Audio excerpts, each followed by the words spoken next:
Welcome in. It is the Wednesday edition of Darkness Radio. That means only one thing. It's time now for Supernatural News, and we're a little light on the Parashare, I'm not going to lie. So we have no Parashare today, but that's okay. We'll get Parashare together for next time. I'm hoping to have something special for you for Halloween as well. So we'll just, we'll put it that way to you. I'm Tim Dennis, your host. And of course, for this whole supernatural news thing, we need a co-host. We always bring in the co-host with the most, the BCB, the big cuddly bear himself, Beer City Bruiser. How you doing, Bruiser? I'm doing good. Getting ready for the spooky season. Oh, yeah. You and me both. The weather here just turned, so it feels like fall finally. The leaves are falling. The Halloween decorations are out, even though ours are up all year round. Speaking of, Mrs. Bruiser has a story for us in the middle of our... we were getting ready to record, she came running in here. Yeah. You have some unusual Halloween decorations out in your area of the country, my friend. Yeah, she was watching the news, so I can't wait to share that story. Yeah. You guys have some unusual Halloween decorations out your way. We'll talk about that later in the program. And thanks to Mrs. Bruiser for that story. She came running in here. You heard it. She came running in here and said, "Did you guys start recording yet?" No. And in her newest Southern accent said, "Y'all ain't gonna believe this." That's what she said. Yeah, and I was like, "Wow, she certainly has changed." And I said, "Stop that now." Where's the Wisconsin accent? It's gone. Right, it's gone. It's gone. But boy, oh boy, I tell you.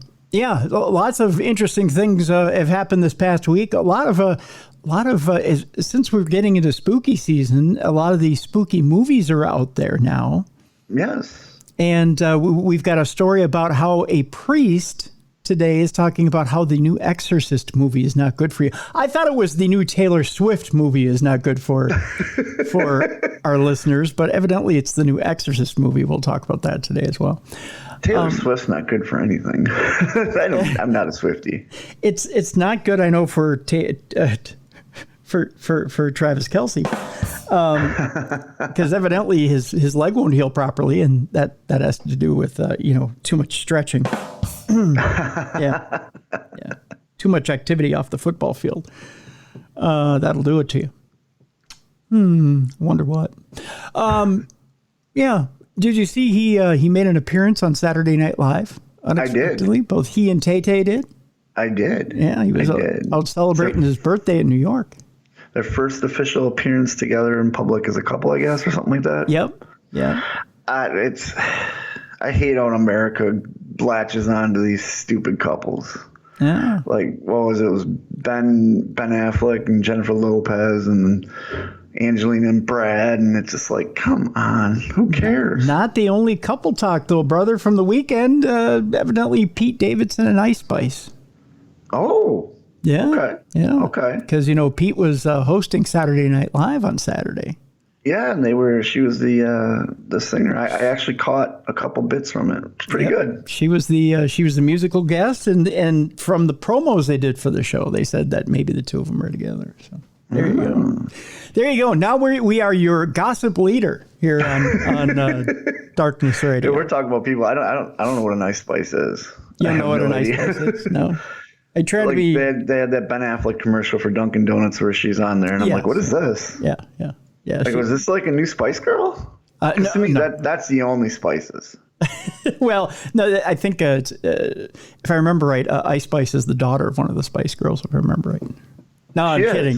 No, I'm joking. I'm totally ribbing you right now. Okay, I would have believed it too. No, it's not. They all could be mothers. They all are mothers right now. They are. Scary Spice is a mother. Posh is a mother. Yeah. No, it's a different. The only two I keep up with. It's a Spice wannabe. I don't know. Ice Spice. I don't know. I don't know how she's getting away with it. Copyright infringement. I don't know. Exactly. Yeah. No idea. Damn, Brett's better sue her. Somebody will write into us. This is how we're going to get emails. We're gonna talk shit, and then people will send us emails about somebody we don't know. Yeah, and then they'll correct us. No, you guys, you're so stupid.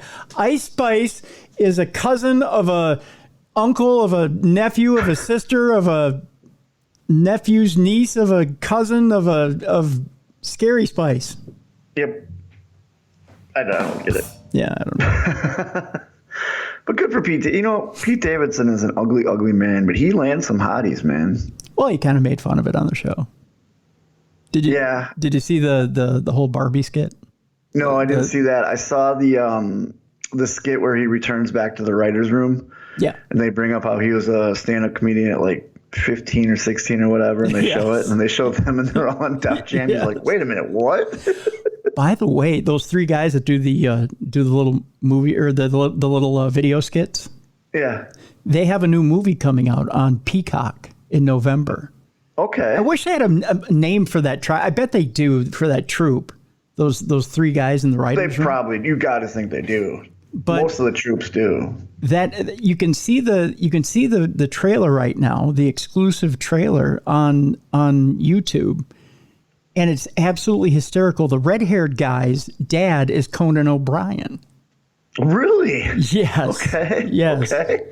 And I'm trying to remember. I looked up the trailer. I sent it to a friend this weekend, and I absolutely laughed my silly ass off at the trailer. I'll send it to you after the show. Well, there's some funny guys. You know what I mean? Like, they're actual writers for SNL too, aren't they? Yeah. Yeah.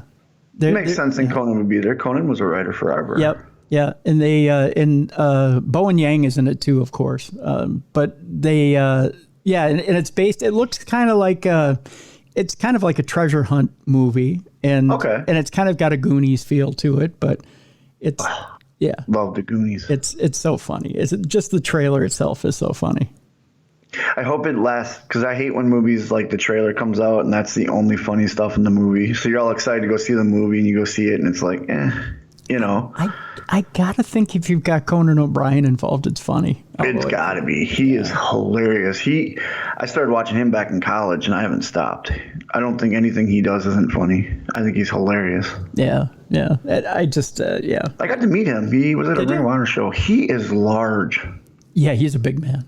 I knew he was tall, you know what I mean? Yeah. And when he came back to talk to everybody, like, he was towering over a couple of the guys, and I'm like, geez. I would love to meet him. He seems like an incredibly, not just intelligent guy, but a funny guy. Yeah. Well, he's a Harvard graduate. Yeah. Oh yeah. Smart guy. Guy. Yeah. Most definitely. Busy week. We've got Ziggy's picks later on in the program. Talia shit the bed. Well, that's okay. We all have bad weeks. I had a bad week myself. Not as far as picking, but as far as just a bad week overall. It was another week of what the hell is going on in the NFL. Yeah. It was a lot of close games again. A lot of close games. Evidently, a quarterback aspiring to be Kirk Cousins started for Cleveland, and almost shit the bed for Cleveland, but they won. He's older than Kirk Cousins. He is. Yeah, this guy, when he came out, I'm like, they brought this guy back, and Mrs. Bruiser goes, who is this guy? I go, he played forever for the Panthers. Yeah. And then they showed, he's a 13-year veteran. She's like, oh my gosh. I'm like, yep. Yeah, he couldn't hit the broadside of a barn, but managed to beat the 49ers. But he didn't. His kickers did. Well, his kickers did. Yeah. Yeah, and the 49ers kicker managed to beat the 49ers. Yeah. That kid's a rookie too. Man.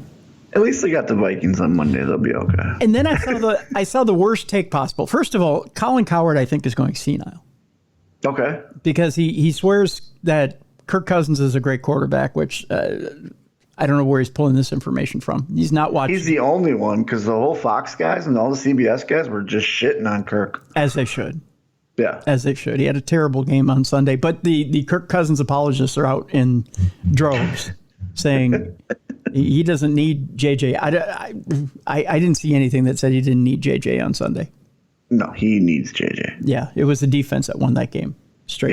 Yeah. And the fact that the Bears starting quarterback went down, and they're not a great team. No, they're not. They're horrible. They are horrible. When you barely squeak one out against Chicago, you're horrible. Yeah. And when Chicago doesn't have their starting quarterback and you barely squeak one out, you're horrible. We'll talk about that later. But then on top of everything else, Colin Cowherd on top of it said that Brock Purdy, he was right about Brock Purdy not being a good quarterback. Since when? What? Yeah, he said Brock Purdy fell apart. When did Brock Purdy fall apart? he didn't fall apart. He lost his best receiver and his best running back, and he still put up yards. Right. And he used that fact. He said that, no. Brock Purdy lost his starting receiver and he lost his starting running back, and he couldn't do anything. He couldn't win the game at the end. That wasn't him that didn't win the game at the end. He did everything. It was the kicker. He did everything. He got him right in position. Right. He managed the clock just right. So if they would have kicked it, Cleveland would have had a chance to. He did everything that a quarterback was supposed to do in that position. That's right. He delivered. Yeah. Yeah. He delivered. Yeah, I watched that game. He was very impressive. I've always liked Brock Purdy. Yeah.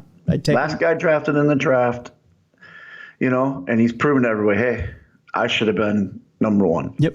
Not Bryce Young. I'd take him in a minute. Trade him for Cousins straight up in a minute. I still would. I still would. If I were the GM of the Vikes, I'd take him in a minute. Trade him straight up in a minute. But, what do I know? That's why I'm doing a podcast, right? Anyways, let's get to supernatural news today. Just one quick note about the chipmunks. They're going to bed here in about 2 weeks. Okay. 2 weeks tops. That's all I got left of them. So I got them peanuts in the shell this week. So they're you're really spoiling them. Yeah, but I had the cutest little moment today. I'm sitting on the porch, and I put out the seeds, put out their treats. I'm sitting there. I'm gathering stories for today's news. And Spud comes up. He runs all the way down from the top of the sidewalk, runs right up onto the porch and right up to my foot, which is weird. He doesn't do that. He's very skittish. He's got a lot of anxiety. He doesn't, if you even address him, he runs, right? Right. But he comes right up to me and puts both his paws on my foot and looks up at me. He's saying goodnight. Yeah. Just either I'll see you in the spring. Either goodnight or thanks, bud. Yep. Yeah, just thanks, bud. Yep. It was That's him saying, love you, dude. I was like, see you in the spring. I was like, aw. And then I picked him up and threw him across the yard. No, I'm kidding. I didn't. No, I didn't. No. Hey, that's better than what happened to me last night. Last night I got up to put something down, and Ziggy got excited and jumped up and caught me right in the nuts. Oh, jeez. Oh, no. Yeah. Oh, no. And I dropped, and then she felt bad. Oh. So then she wouldn't leave my side. She felt bad. And I'm trying to, it was an accident. It wasn't like she purposely did it, but Poor kiddo. we're working on her excitement levels right now. Yeah. Well, they're young. She's not even 2 yet. Yeah. They got a lot of energy when they're young. Oh, yeah. Yeah. Yeah, we try to do daily walks with them, so. Yeah, try to get that energy out of them, that's for sure. And now the squirrels are getting ready to nest. And our neighbors, they have a big oak tree. Mm-hmm. So there's a family of squirrels over there, and you can tell they're getting ready to nest and get ready for the fall, but they keep running into our yard. So when they get annoying, I just let Ziggy has a long leash, and I'll let her go out and she can chase after them, but she can't get them, Oh, no. Yeah, so. Oh, boy, that's teasing at its highest right there. Oh, yeah. Yikes. This week, Bruiser, we have we're into conspiracy theories this week. Good. I like conspiracy theories. I got a couple of them for you. Okay. We're gonna get deep. Good. I love conspiracy theories. We're gonna get deep. The whole JFK thing we covered, man, I way down a rabbit hole with that. So give me more. In fact, we're gonna get deep this week. So deep, in fact, that we may get some emails on this deal. Oh, okay. I'm hoping we get some emails. I want your emails, tim@darknessradio.com. I want you to comment on some of this stuff, folks, or even go to darknessradioshow.com, click on that blue button, and give us your opinion on some of these conspiracies. Yeah, I love hearing other takes. Yeah. That's the best thing about conspiracy theories. So many takes. Yeah. We're going to go inside a Wild Planet X conspiracy theory about the hidden Earth in our solar system. This was supposed to make an appearance this week. The Planet X is supposed to make an appearance? Okay. Yeah. Many people across the world were convinced that hidden Earth, which is also known as Nibiru, I mean, we've heard a lot about Nibiru especially over the last decade, will bring an end to our planet despite no actual proof that it exists. Say the word Nibiru to most scientists and their eyes roll back in their head and their tongue flails and they scream. They scoff at you is what they do. Yeah, they pretty much tell you there's no such thing. Conspiracy theorists are convinced a secret ninth planet exists and that it will destroy eventually humanity as we know it. Now, a hidden Earth may lie at the edge of the solar system. They believe, after 19th century astronomer Percival Lowell claimed to have discovered it.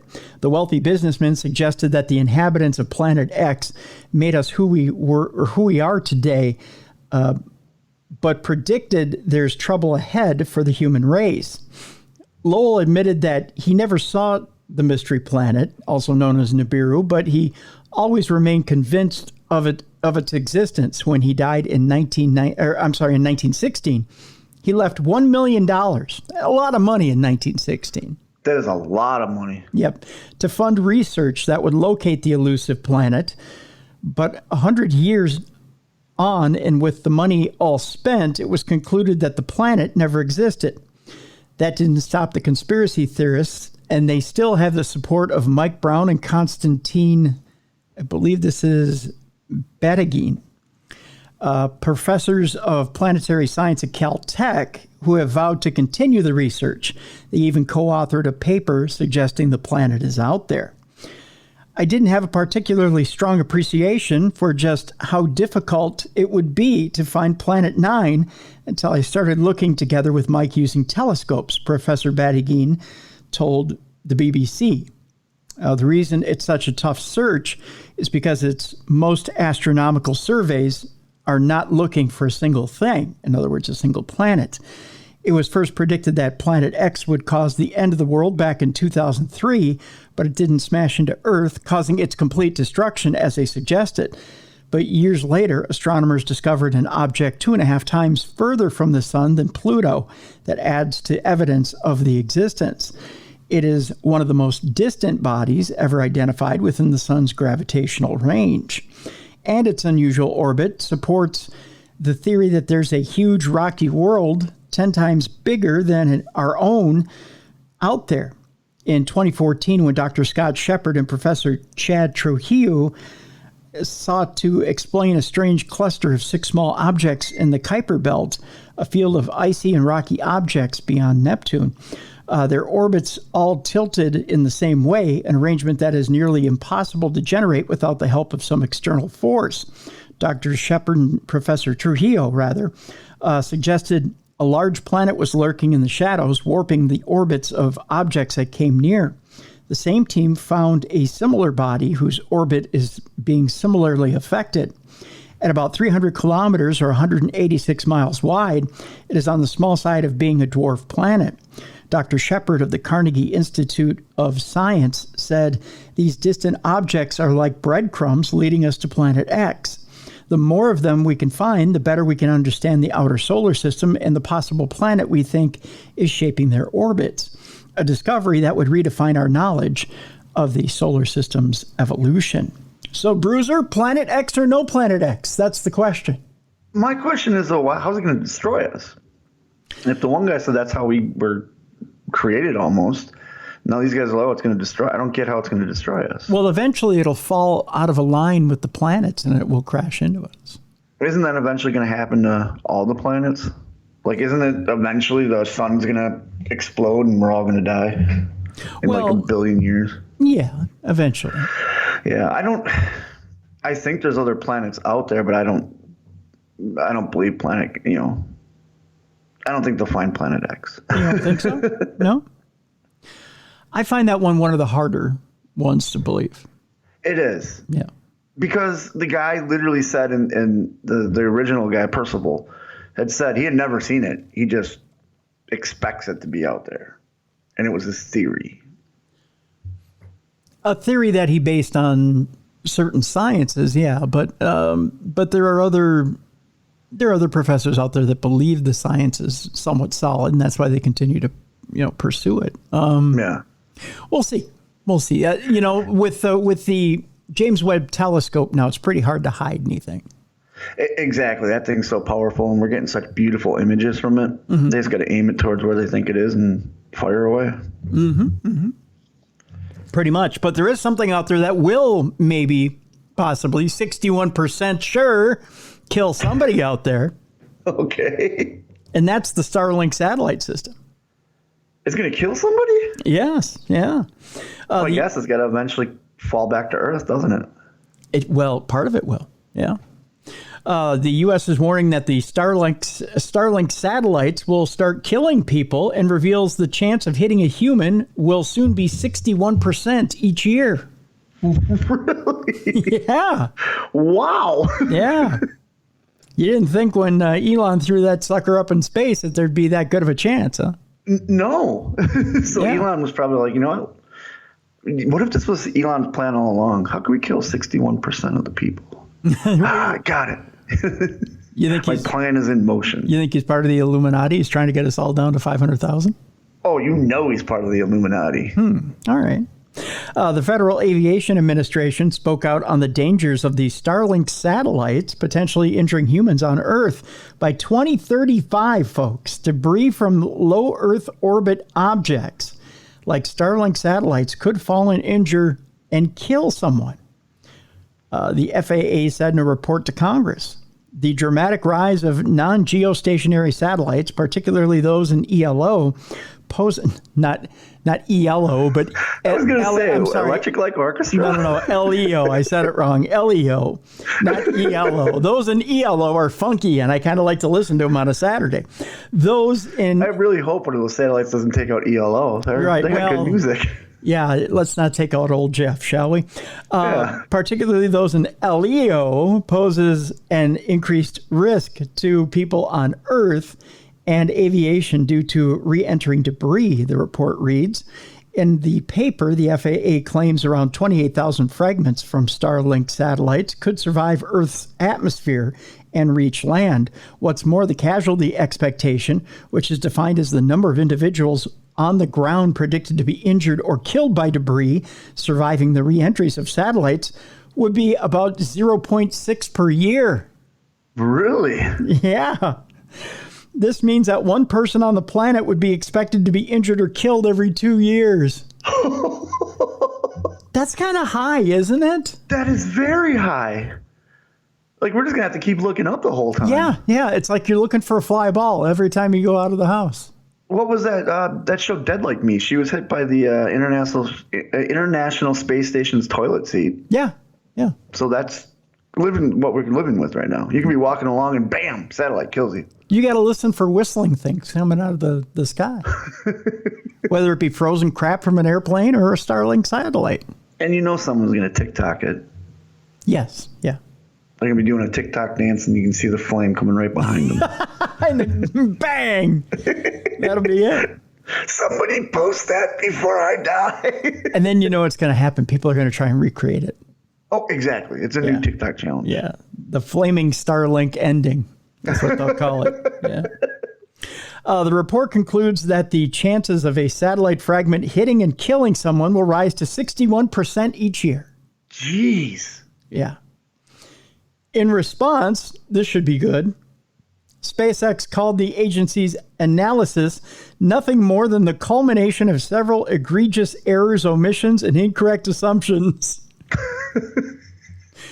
Wait, we have lasers now that can shoot asteroids. Can't they shoot the satellites when they re-enter? Well, you figure there has to be a payload of fuel somewhere on it. That's true. Yeah, you don't want to shoot anything flammable at it. True. Yeah, you just want to let it crash. Then you'll kill more than 61%. That's right. One casualty or many. Yeah. Because if you shoot it and spread the debris, you're going to kill more than one person. Yeah. There's no way to control them, too, so they crash land over an ocean, huh? I don't know. I guess not. Not if it's in free fall. Yeah. They didn't really think this through, did they? No. As of right now, the FAA is reviewing the letter, SpaceX told ARS Techna. Still, the entire situation is frightening experts as Starlink only has plans to send more of these satellites to space. So there's a greater chance. Elon's not happy with 61%. He wants more. That's right. Musk's SpaceX began developing Starlink in 2015 Oh, so they've had time to ramp up. Before launching its prototype satellites in 2018, the goal of Starlink is to provide remote areas around the world with internet service, which is admirable. Musk has long stated that one of SpaceX's biggest goals is to reshape the way people get internet service. We're really talking about something which is, in the long term, like rebuilding the internet in space, Musk said during a speech in Seattle when revealing the Starlink project in 2015. Since then, Starlink has come a long way with more than 5,000 satellites currently in orbit at altitudes of about 550 kilograms. Jeez. That'll kill you. That'll kill you real bad. That'll take you out like a bug on a windshield. And the company has plans to launch another 42,000 in the coming years. That's another 42,000 people.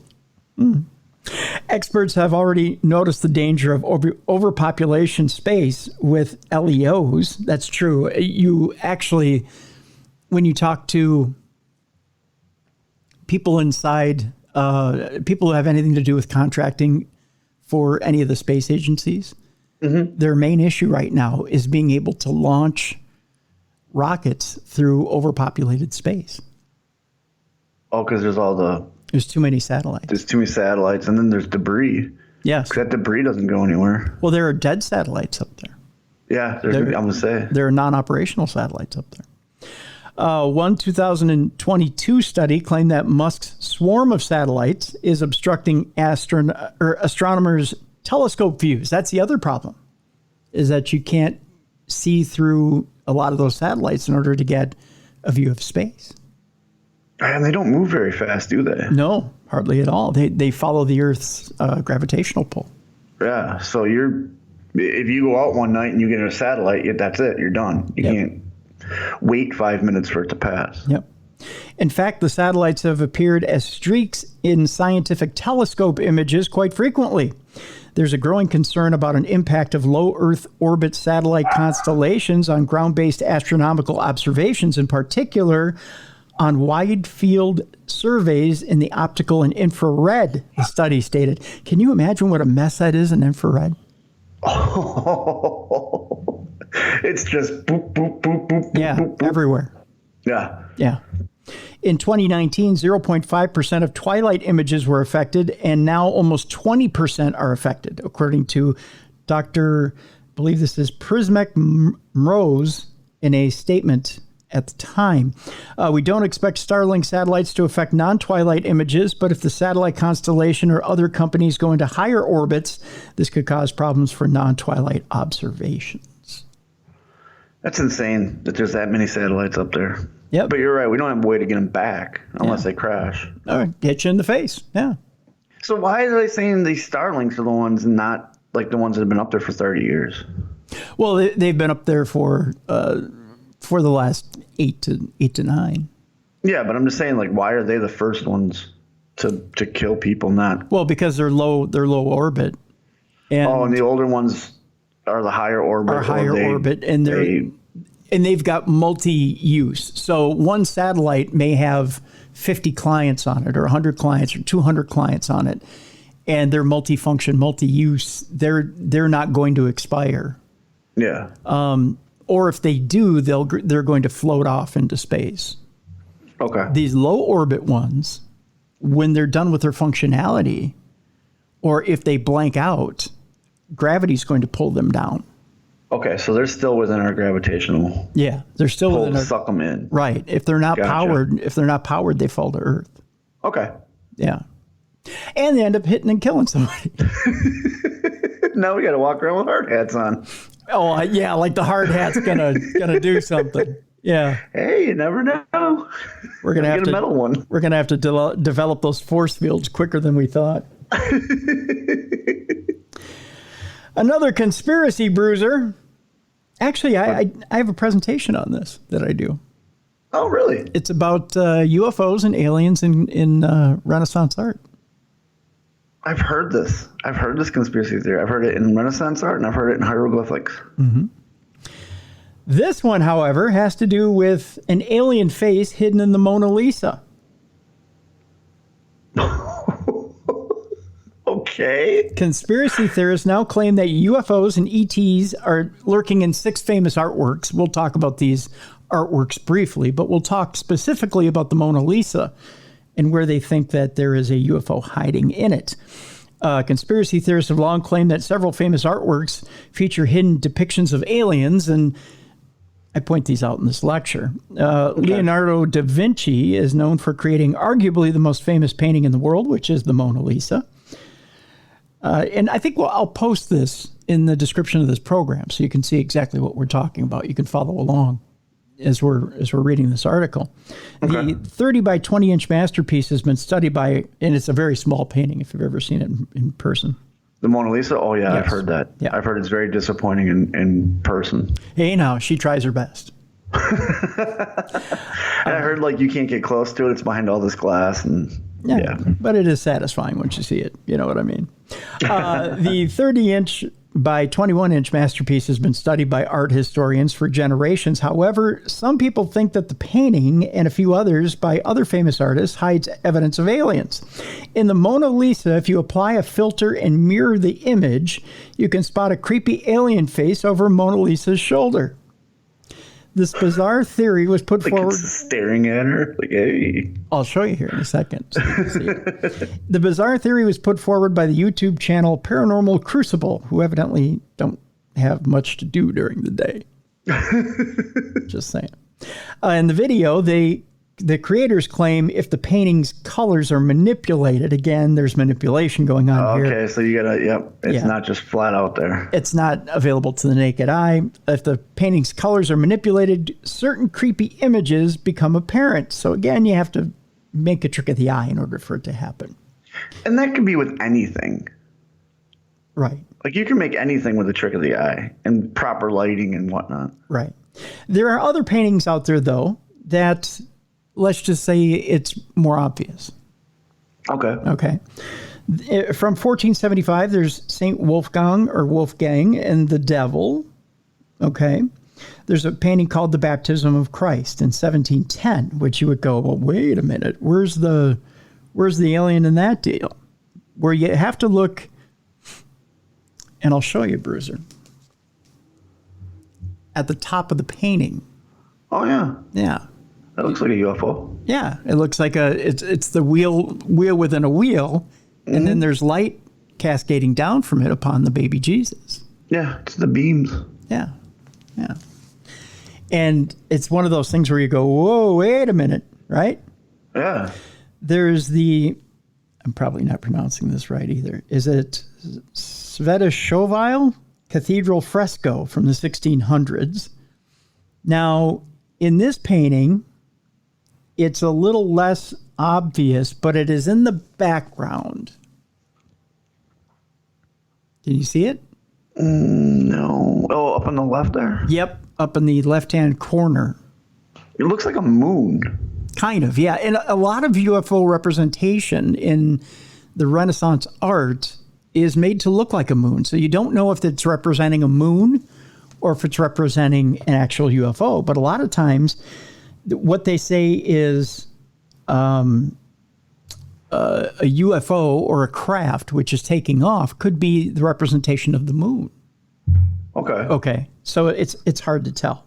That's no moon. That's no space moon. Station. That's right. The Annunciation with Saint Amadeus in 1486. Now I will show you the part that has the craft in it. There you go. That's pretty much 5. Oh, yeah, you can definitely see it. Yeah, that's 5. And they all have the same beams coming out of it, pointing at the same angle, too. Have you noticed that? Yes. Yep. Let's see here.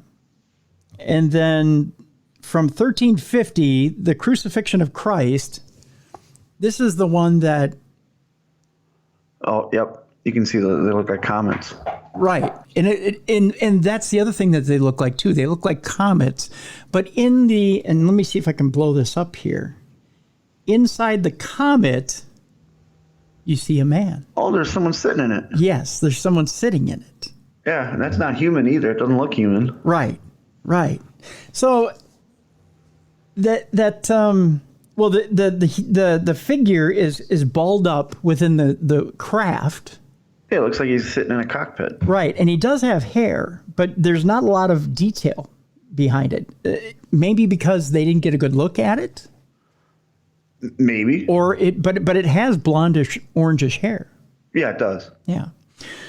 Now, was St. Wolfgang and the Devil in 1475? The work was created by famous German Renaissance painter Michael, is it Packer, I believe? Packer, in the 15th century. It's based on the legend that claims St. Wolfgang, the Bishop of Regensburg in Bavaria during the 10th century, tricked the devil into building a church. Internet sleuths believe the odd green-shaped figure, which supposedly represents the devil, is actually an alien in this photo. If we go back, they're making that correlation between demons and aliens. Right, and this is what they're talking about here. That's stretching. Yeah, that is. Yeah, because that's obviously their interpretation of what the devil is. Yeah, that's definitely a double. Yeah. The only reason it looks alien is it's gray, but I think that's just what they chose to make it, Well, in the tail region, they put another face. Oh, really? Yeah, here, I'll show you. Maybe it's just to show the devil's an ass. See, in the tail region, there's another face. Oh, yeah. Yeah. It's interesting. Okay. It's interesting. I think that's just making fun of Satan. It could be that you've heard of people talking out of their ass. Right. Yeah. In the baptism of Christ, this moving scene was painted by Flemish artist Aert de Gelder. In the image, we see a disc-shaped object that appears to shine beams of light on John the Baptist and Jesus. Many claim that this is one of the most convincing examples of UFOs being present in art. That's the one that the beams are coming down on the baptism. Right, and I can see how that can be the moon, but it looks flat in it. Yeah. And the Svetošovile Cathedral fresco, in the frescoes in the 1600s, the 17th century fresco depicts the crucifixion of Jesus. It can be found in the Svetošovile Cathedral in Georgia, not, obviously in Europe, not Georgia in the U.S., and shows two saucer-shaped crafts on either side of Christ. Art historians have claimed these represent angels watching the event. That's the other thing, too, is that these crafts are supposed to represent flying angels. Okay. Yeah. Art historians have claimed that these represent angels watching the event or the moon and the sun, like we pointed out earlier. However, during this period of Byzantine art, angels are usually depicted with wings and halos. Right. Yeah. And angels look like baby cherubs usually. Yes, not full grown. No. They're usually baby cherubs. Right. The Annunciation was St. Amadeus in 1486. In his altarpiece painted by Italian artist Carlo Crivelli, we see Angel Gabriel telling the Virgin Mary that she would become the mother of Jesus. Some theories suggest that the halo of the Holy Spirit, depicted in the top left shining down a beam of light, is actually a UFO. This wall mural from 1350 by an unknown artist can be found in the Visoki Dekani Monastery in Kosovo. Reading is hard today. Two odd-looking objects with pilots can be seen in the sky on both sides of Jesus. There are many explanations for what these symbols represent, but some people like to believe that they are spaceships. So there you go. Interesting stuff. They look like it's very interesting. Yeah. And I'm curious too, because they didn't have as much knowledge as we have now. Mm-hmm. So I'm curious what they thought when they were painting. You know what I mean? Mm-hmm. Like, was it an artistic take? Was it actually something they saw? You know what I mean? Right. Now, here is the flipped image. I cannot see it. You tell me, can you see the demonic face in the Mona Lisa when you flip the image and put a filter on it?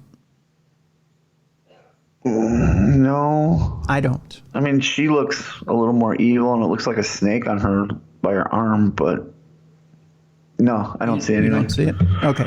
Like I said, I'm going to put this in the description of the podcast here, and you take a look at this article yourself. You tell me if you can see what I see or what they see.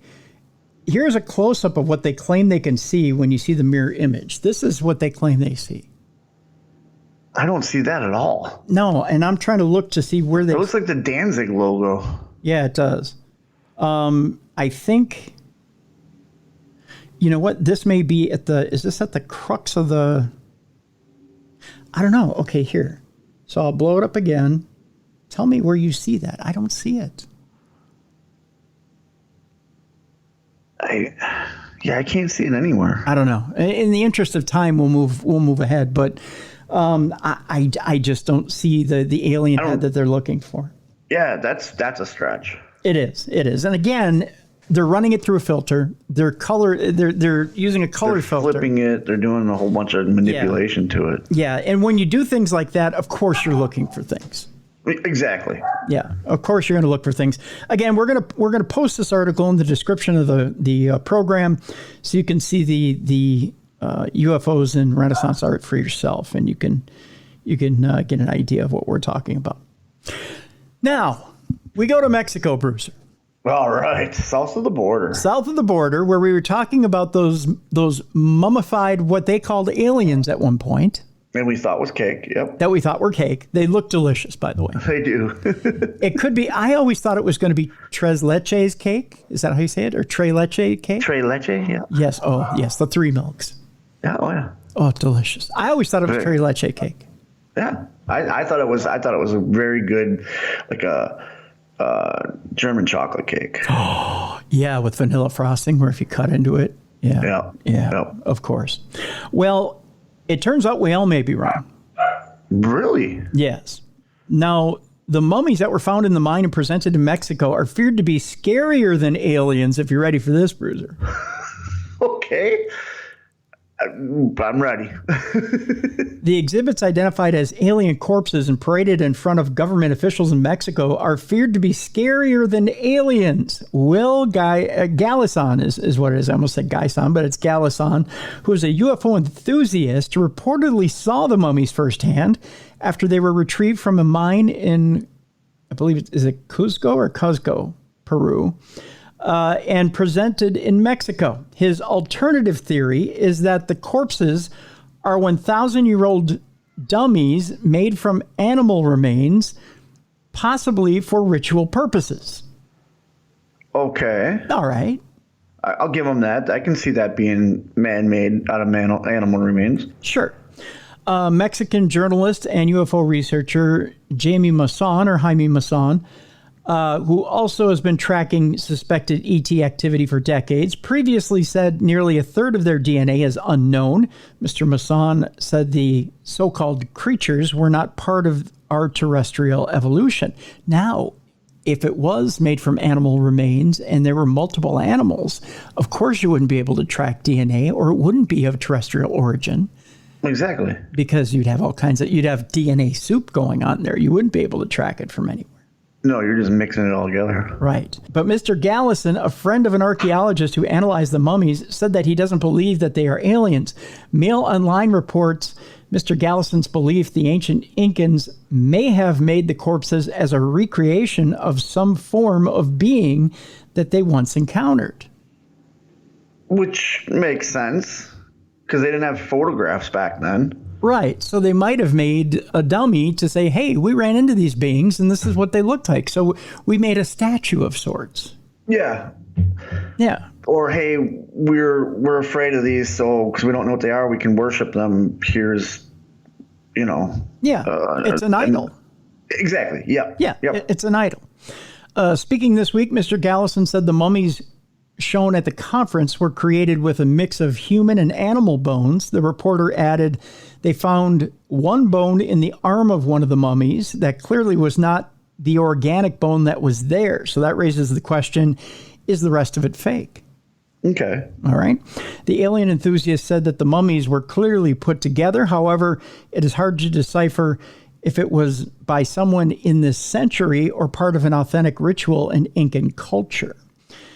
I do not think that the mummies flew down in a saucer and landed on Earth recently or even 1,000 years ago, because the CT scan showed another thing. According to some of the doctors, the leg bones on these things were suffering from osteoporosis, he added. Really? Yeah. I wonder what animals can get osteoporosis besides humans. That's interesting. I don't know. However, Mr. Masson's expert opinion was supported by doctors at the original press conference in September. One medic told the meeting that the skeletons were complete. The hearing was told that the mummies have just 3 fingers on their hands and feet with strong but light bones. They don't have teeth and appear to have stereoscopic vision akin to bird's eyes. Okay. Which is interesting in itself. So yeah. There you go. I don't know. They keep digging further into this deal, and maybe eventually they'll crack it. But I like this theory, though, that it's a statue or an idol of some sorts that was created from different animals and materials and stuff. Because if you take that time period, when they saw something they didn't understand, they thought it was a religious thing. So Right. they create stuff for it. right, And that's what that could explain why they're mummified, and that could explain why they lasted so long in the condition they're in. Very true. Very true. We're going to take our break. When we come back, believe it or not, AI has been added to the list of weapons of mass destruction. Where it should be. There you go. So that when we come back, also the godfather of AI was on 60 Minutes this last week. I don't know if you saw the interview or not. We'll detail some of what he had to say. It was very interesting. Very interesting. Okay. Also later in the program, why does it seem like most ghosts are female? We'll talk about that. That's a good question, Lady in White. And an investigator went up against one of the most haunted dolls in history, and it didn't go well. Okay. We have that story for you as well today. I'm curious what one of the most haunted dolls is. I can't wait for that story. Yeah. And fresh off the press from Mrs. Bruiser, one of the scariest Halloween decorations you may ever run into in somebody's front yard. Yep. And everybody thought it was. That's right. We'll talk about that when we come back. It's a Supernatural News Wednesday with the Cruiser and the Bruiser right here on Darkness Radio.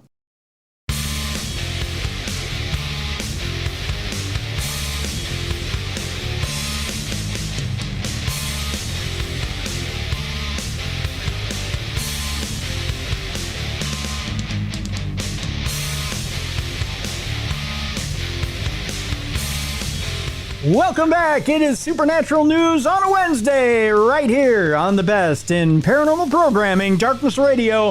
It's a crew and the Bruiser bringing you home on a Wednesday afternoon. We got Van Halen, we got the Rolling Stones, we got the Who bringing you home on a Wednesday afternoon. And we got some Ice Spice. We even got Ice Spice. We got the Spice Girls. We got the girls bringing you home dancing and a singing. You know what I mean? So fun. That really rips my throat out when I was do going to say, that looks like it hurts. It does. I actually... How does Wolfman Jack do it? I spit blood at the end of just 30 seconds. I don't know how Wolfman Jack ever did it. Yeah. Because I have no idea. He didn't really talk like that, I don't think, did he? Yeah, I did. That's right, Really? baby. He talked like this all the time. Lots of Marlboros and lots of Jack Daniels. That's right. You know, actually, it was my old program director who did the beginning of the show for years and years, Reed Hagen. When I said, Reed, how did you get that silky, smooth, low voice? He said, well, Tim, it was a lot of cigars and Jack Daniels. Yeah. I was like, oh, God, I don't have the stomach for it. You know what else I don't have the stomach for, Bruiser? Nightmare Fuel. That's right. Every week you people think I can read this stuff and just live with myself. It's not true. It's scary. It is. This headline says, oh no, AI drone swarms that choose their own kill targets, rather, Oh, God. are the next weapons of mass destruction, scientists Yeah, maybe warn. we not create them. Simple. I fixed it. It's too late. Don't create them. Fixed it. Too late. Scientists have warned that autonomous drones powered by artificial intelligence could cause harm to civilians. Well, no shit! Really? Wait a minute. A robot that gets to choose its victim is going to hurt civilians because it can't tell civilians from soldiers? Go figure. Not only do they not have a sense of humor and a sense of decency, I can't even say it, Bruiser. They don't know who to kill and who not to kill. No, they don't. No. They hear a heartbeat, they shoot. That's right. In a recent study, researchers have claimed that AI-powered instruments, we're not talking about the calculator you had in school, are the new weapons of mass destruction. So terrifying. Yeah. Technological progress has brought about the emergence of machines that have the capacity to take human lives without human control, the paper reads. These represent an unprecedented threat to humankind, it continued. These autonomous weapon systems, or AWS, include, and that's not the AWS that you measure football stats with in the commercials. I was going to say, but that is AI, isn't it?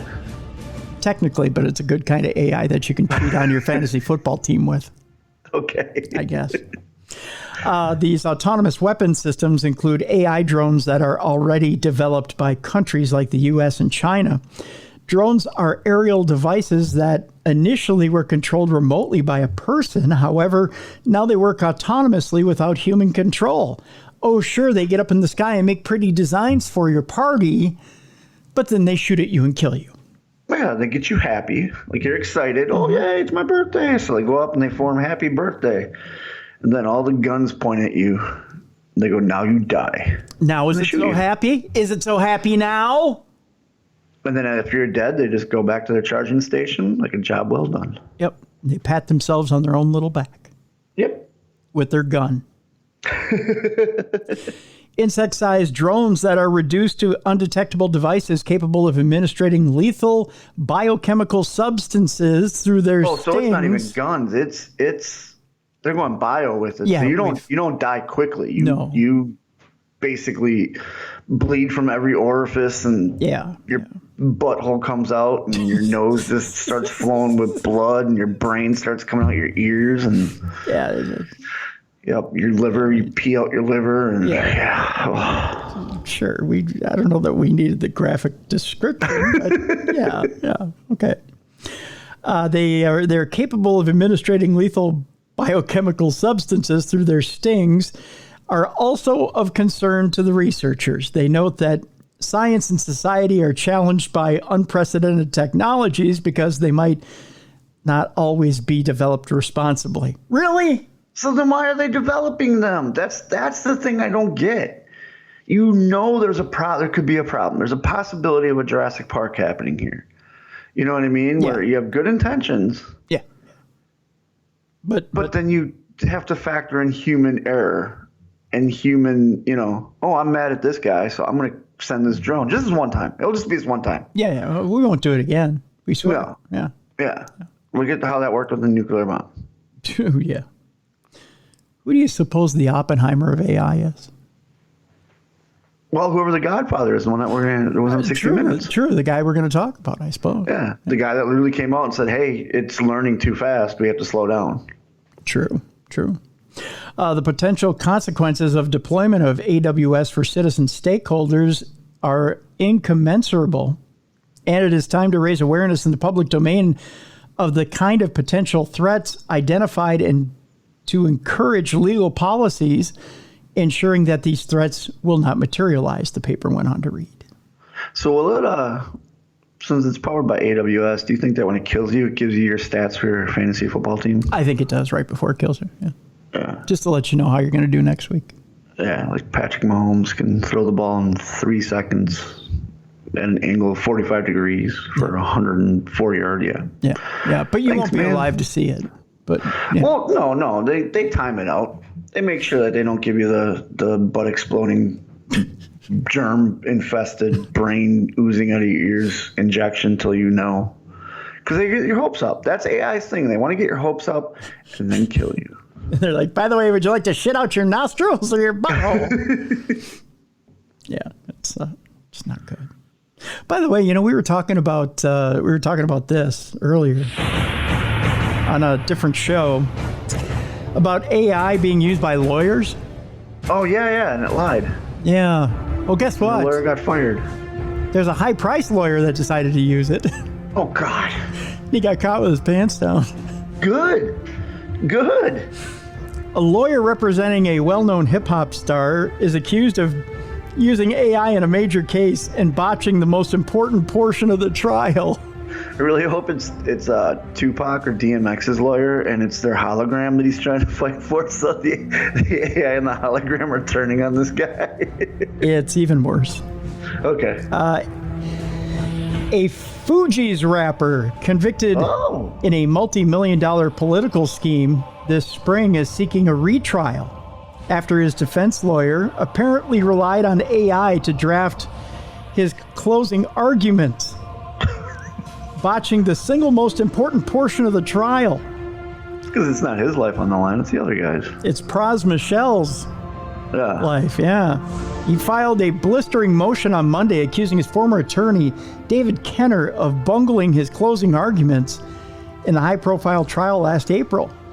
Kenner used an experimental AI or artificial intelligence program to draft the closing argument, ignoring the best arguments and conflating the changed schemes, that's in quote, before publicly bragging that the AI program turned hours or days of legal work into seconds. You idiot. Michelle's new defense team are from Arndt Fox Schiff. Or from Arndt Fox, Schiff said. Arndt Fox. That doesn't sound like a legal team that's going to use good old-fashioned elbow grease in order to get it done either. No, it doesn't. The rapper's legal team continued. It is now apparent that Kenner and his co-counsel appear to have had an undisclosed financial stake in the AI program. Oh, great. And they experimented with it during Michelle's trial so that they could issue a press release afterward promoting the program, which is a clear conflict of interest. Yeah. Kenner, who has previously represented hip-hop artists including Snoop Dogg and Suge Knight, that's probably why Suge's in jail. I was going to say, Suge went to jail because of AI. Yeah. Well, that and he's a dick. Well, there's that too. Apparently had an undisclosed financial interest in a company called Casefile Connect, which acted as a technology partner to the AI program iLevel AI.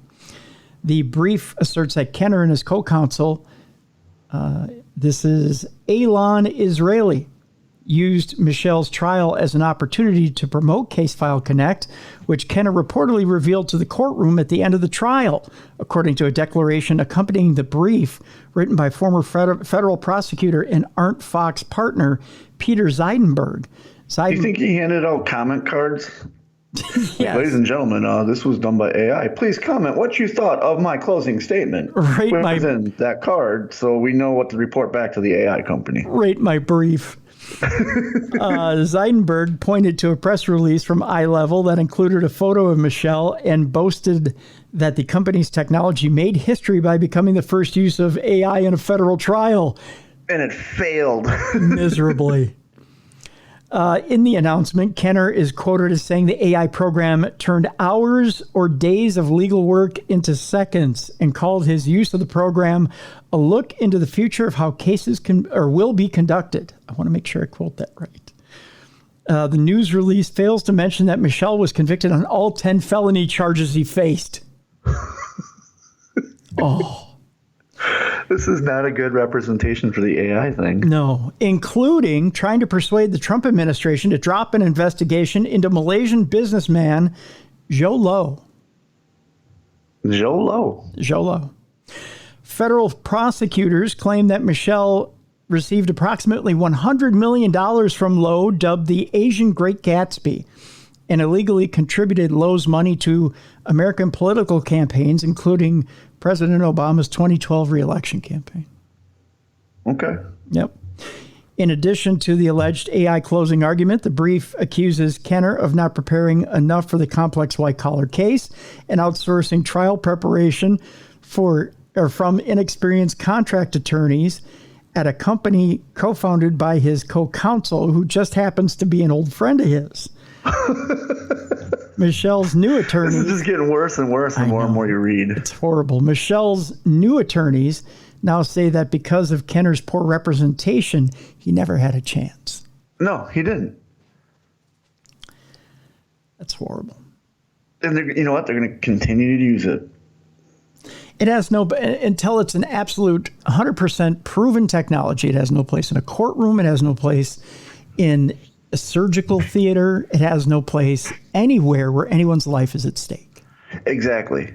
And I'm surprised they started at such a high profile case to try it, not something like a parking ticket or a jaywalking ticket. You know what I mean? Like something real simple, civil. Yep. Someone's life doesn't depend on it. Yep. Exactly. Meanwhile, sorry, Stephen Colbert. 60 Minutes sat down with the godfather of AI, who says he fears the technology could one day take over humanity. Of course. Thanks for creating it, idiot. Jeffrey Hinton hails the benefits of artificial intelligence, but also sounds the alarm on such things as autonomous battlefield robots, fake news, and unintended bias in employment and policing. Yikes.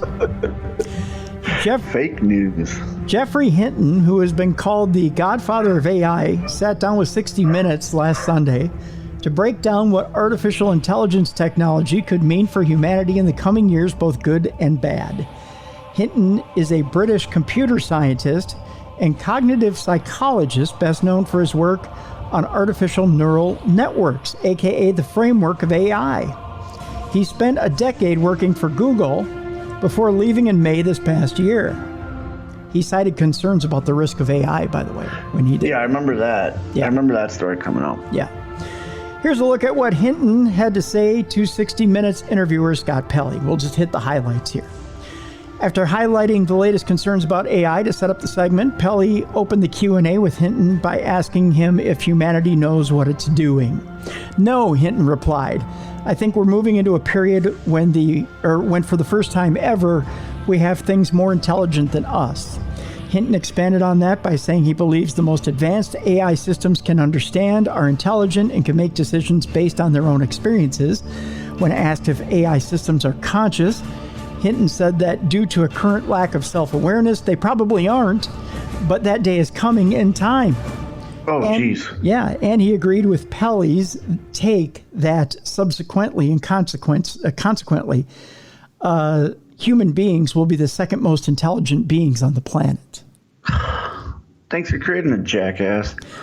After the idea was floated by Hinton that AI systems may be better at learning than the human mind, Pelley wondered how, since AI was designed by people, which is a notion that Hinton corrected. He said, no, it wasn't. What we did was we designed the learning algorithm. That's a bit like designing the principle of evolution, Hinton said. But when this learning algorithm then interacts with data, it produces complicated neural networks that are good at doing things. But we don't really understand exactly how they do those things. But isn't the data being put in by us? By humans? Yes and no, because eventually AI, when it becomes self-learning, will take that data and put it in itself. Oh, you're right. Yeah. Even though some of it could be wrong. Mm-hmm.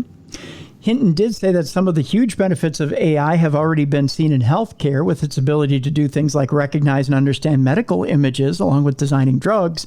This is one of the main reasons Hinton looks at his work, or on his work, with such a positive light. But it shouldn't be, because he should know that in the medical field, creating drugs and all that, it could make a mistake because it doesn't know it's making a mistake, and that could harm somebody. Well, but scientific formulas really don't have a room for... It's a good way of putting this. They don't have a room for error. A plus B, or I'm sorry, 1 plus 2 is always 3. Correct. Yeah. But then when you throw in the other numbers in there and the AI starts thinking for itself. What you can't measure, and you're right about this, what you can't measure is the effect in everybody's different body chemistry. Exactly. Yeah. So, but you can measure what the effect is outside in a lab. In a controlled environment, you know what it will do, the chain reaction of what the medication will do. And therefore, you know it will, if it's tested on mice, and you put in what the reaction is on a percentage basis, that AI knows based on percentages what the medication will do and if it's safe. Okay, but you got to factor in human error. Inputting, it's supposed to be 10%. They put 0.01%. Well, no. Now the AI uses the mistake that was inputted by the human. If AI takes over and AI is doing the computations, there's no human error. Okay. There's I still just don't try. I don't like AI around. I don't trust AI. That's just what it comes down to. I don't think there's any positive to AI. They're using AI in developing medications at the University of Minnesota. They are, okay. Yeah, and they used it in developing. I'm trying to remember the name of the cancer drug, and actually was quite successful. It was, okay. Yeah, but that's not 100% AI. That's scientists and doctors and AI working together, correct? It's AI assisted. I don't know how much AI was used in. See, I'm okay with, but we can't let it have full control. No, I hear you. Like I said, and when human lives are in the balance, I don't know that I trust it 100%. Exactly. Yeah. Hinton goes on to say, we have a very good idea, sort of roughly what it is doing, as far as Hinton said, of how AI systems teach themselves. But as soon as it gets really complicated, we don't actually know what's going on any more than we know what's going on in your brain. Okay. As far as how you learn. That sentiment was just the tip of the iceberg of concerns surrounding AI, which Hinton pointing to one big potential risk as the systems get smarter. One of the ways these systems might escape control is by writing their own computer code to modify themselves. And that's something we need to seriously worry about. Hinton added that as AI takes in more and more information from things like famous works of fiction, election media cycles, and everything in between, AI will just keep getting better at manipulating people. I think in 5 years' time, it may well be able to reason better than us, Hinton said. Really? Yeah. And what that means is risks like autonomous battlefield robots, fake news, and unintended bias in employment and policing. Not to mention, Hinton said, having a whole class of people who are unemployed and not valued much because what they used to do is now done by machines. Yeah. So it's basically, going to take our jobs. To make matters worse, Hinton said he doesn't really see a path forward that totally guarantees safety. We're entering a period of great uncertainty when we're dealing with things we've never done before. And normally, the first time you deal with something totally novel, you get it wrong. And we can't afford to get it wrong with these things, meaning AI. When pressed by Pelley if that means AI may one day take over humanity, Hinton said, yes, that's a possibility. I'm not saying it will happen. If we could stop them ever wanting to, that would be great. But it's not clear we can stop them ever wanting to. Right. Okay. Yeah. Hinton said that this could be a bit of a turning point where humanity may have to face the decision of whether to develop these things further and how people should protect themselves if they do. I think my main message is there's an enormous uncertainty about what's going to happen next, Hinton said. These things do understand, and because they understand, we need to think hard about what's next, and we just don't know. Pelley reported that Hinton said he has no regrets about the work he's done, given AI's potential for good, but that now it's time to run more experiments on how to understand, to impose certain regulations, and for a world's treaty to ban the use of military robots. See, that I like. Yeah. And I like that he wants regulations and all that. Yes, absolutely. And it's going to take a while. Look at what when the internet came out and stuff like that, it took a while for us to catch up and form laws and regulations and all that. You know what I mean? So I wonder how long it's going to take with these. Well, it shouldn't take as long as it took us to regulate internet. Because I guarantee you, if it takes us that long, we'll be buried. Yeah, I agree. Yeah, we'll be buried underneath the makings of our own creation. Yes, we will. Very much so. Because we took way too long to regulate things like even child predator laws and things like that. And we're still regulating them. They're changing every single year. Yeah. Legislation is changing. Yeah. And let's face it, people know how to corrupt the technology quicker than we know how to regulate it. Exactly. Yep. Yeah. All right. This just in, and credit to Mrs. Bruiser for this news story. This from North Carolina. A body is mistaken for a Halloween decoration in China Grove.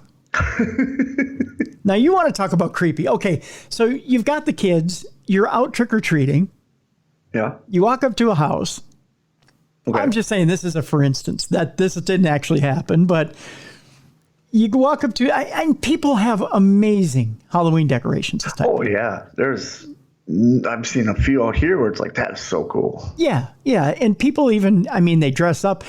When we were kids, we had I got to say, a little shout out to the Rankins, okay, in Ham Lake. My buddy Kyle Rankin, his family used to do it up for Halloween. In fact, you couldn't tell what was in the 70s and 80s, what was their version of animatronic, because they didn't have animatronic. It was all pulleys and stuff like that. Yeah. What was fake and what was Mr. Rankin in a costume?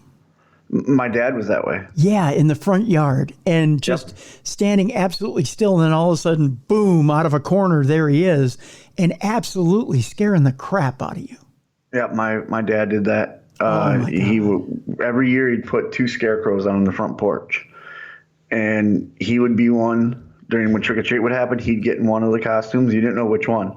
Oh. And he'd do that. And then the other one, what he'd do is because people are like, oh, this is the fake one. He put a CB speaker in there. Yes. And then my mom could sit inside the kitchen, look out the window. And after he gives them the jump scare, and they're scared, she would say something out of the other. Yep. So they get a double dose of the jump scare. Right. So you have people who are genius like this every year in their yards, right? The director of Friday the 13th Part 6, Jason Lives. If you remember how that movie starts out, it's Jason gets a spike in the chest and a lightning bolt hits him and he's reanimated. Well, the director took the grave home and put it in his front yard with leg hanging out. Oh my God. And it got to the point where delivery men wouldn't deliver it because they thought it was real. Mm-hmm. And now that's a movie prop. So we're going real hardcore with it, but still that's. Well, right. And even Jason Blum was on Late Night with Seth Meyers this past week. And he was talking about how the entire month he's celebrating. He goes to different Halloween parties dressed as a woman to most, and famous women at that. So different movie characters and things like that. And so he and his wife will swap. So she'll dress, they'll go as famous couples. Okay. So the wife will go as the guy, he'll go as the woman. And and you can't tell it's a woman. You just can't. I mean, but he's like, but I've got a whole team of makeup people and prosthetics people. And, I get ready for 6 hours but I mean, some of the costumes he wears is just amazing. But then he says he turns the entire house into this just Halloween nightmare scenario. My daughter, because she's going to college for it, all year round, she's got stuff hanging out. And she'll send me, the first thing she ever sent me was a pencil through her hand. Oh, my God. And I was in Atlanta. I can tell you exactly what I was in Atlanta. And we were doing pre-tapes. And she sent me just the picture. And I said, oh, my God, you need to go to the hospital. And she goes, no, this is my new makeup stuff. What do you think? I'm like, well, you obviously fooled me. Yeah. Because I thought you needed to go to the hospital. So I asked her what she's doing and this year, every day, she has a new makeup creation on her campus that she's going to go to school with and stuff with prosthetics. It's amazing. I'll just send you some of the pictures. Oh, yeah, most definitely. We have a friend up here in Minneapolis, Jackie, who's worked on the set of The Walking Dead. She's worked up here at Dead End Hayride and does an amazing job. And she's and I haven't talked to Jackie in a couple months, but if she's listening, how you doing, Jackie? We miss you. And she's amazing as well. But nothing beats the real thing. No. Like what the story says. Right. Now, this is a little different. A woman says she is desperate for answers after a man's dead body was mistaken for a Halloween decoration in a China Grove yard in North Carolina. A GoFundMe account organized by Haley Rivas states that 34-year-old Robert Owens was found dead and stripped of clothing in a yard. A lawn care employee says he assumed Owens was a Halloween decoration or a mannequin for canine training, thus never reported the sighting to the authorities. That according to Owens' GoFundMe. However, the China Grove Police Department tells WCCB that the groundskeeper or the log cabin told them that he saw the body Monday morning when he was moving, but thought it was a fake dummy used for training by numerous law enforcement agencies who were on the property over the last few years and did not report it. The next day, on October 10th, police say another worker at the property reported the body to authorities. Oh, yeah. That's something you have to go. If you see that, you have to go up and poke it with a stick. At least poke it with a stick. See if it's real. At least go up and see if it's okay. The person's okay. Yeah, exactly. Like, I've worked with police dogs from when my dad was in the police academy. Their dummies don't look that real. Right. They kind of look like the CPR dummies. You know what I mean? Right. Now, of all the creepy things, we're going to talk about this date a little later in the program. Police say an autopsy was conducted on Friday, October 13th. Ooh. Yeah. There was a little confusion in the chat room as to where Friday the 13th came from. We're going to talk about that later in the program. I saw that. Yeah. And preliminary findings ruled out any signs of assault or trauma to the body. Police say they are still awaiting the toxicology report to determine the cause of death. No other details have been released at this time. If we come up with a follow-up, we'll tell you.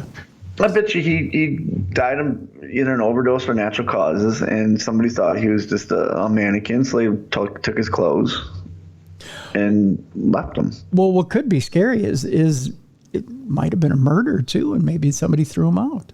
That could be, too. Yeah. Who knows? Well, again, we'll keep you updated as we hear things. So the question has been put out there, Bruiser, by atlasobscura.com. Why are there so many female ghosts? That, when you said it, that got my brain thinking. A lot of the ghosts, because you have the Layla Rana, the screaming lady. You have the lady in white. Mm-hmm. We have a succubus. Mm-hmm. Bloody Mary. Yeah. There's a lot. There's a lot. Yeah, that's not even the tip of the iceberg that I'm naming. There's almost always no matter what haunted site you go to, there's almost always a legend of a female ghost. Yeah. Yeah. Yeah, she was raped and murdered in this.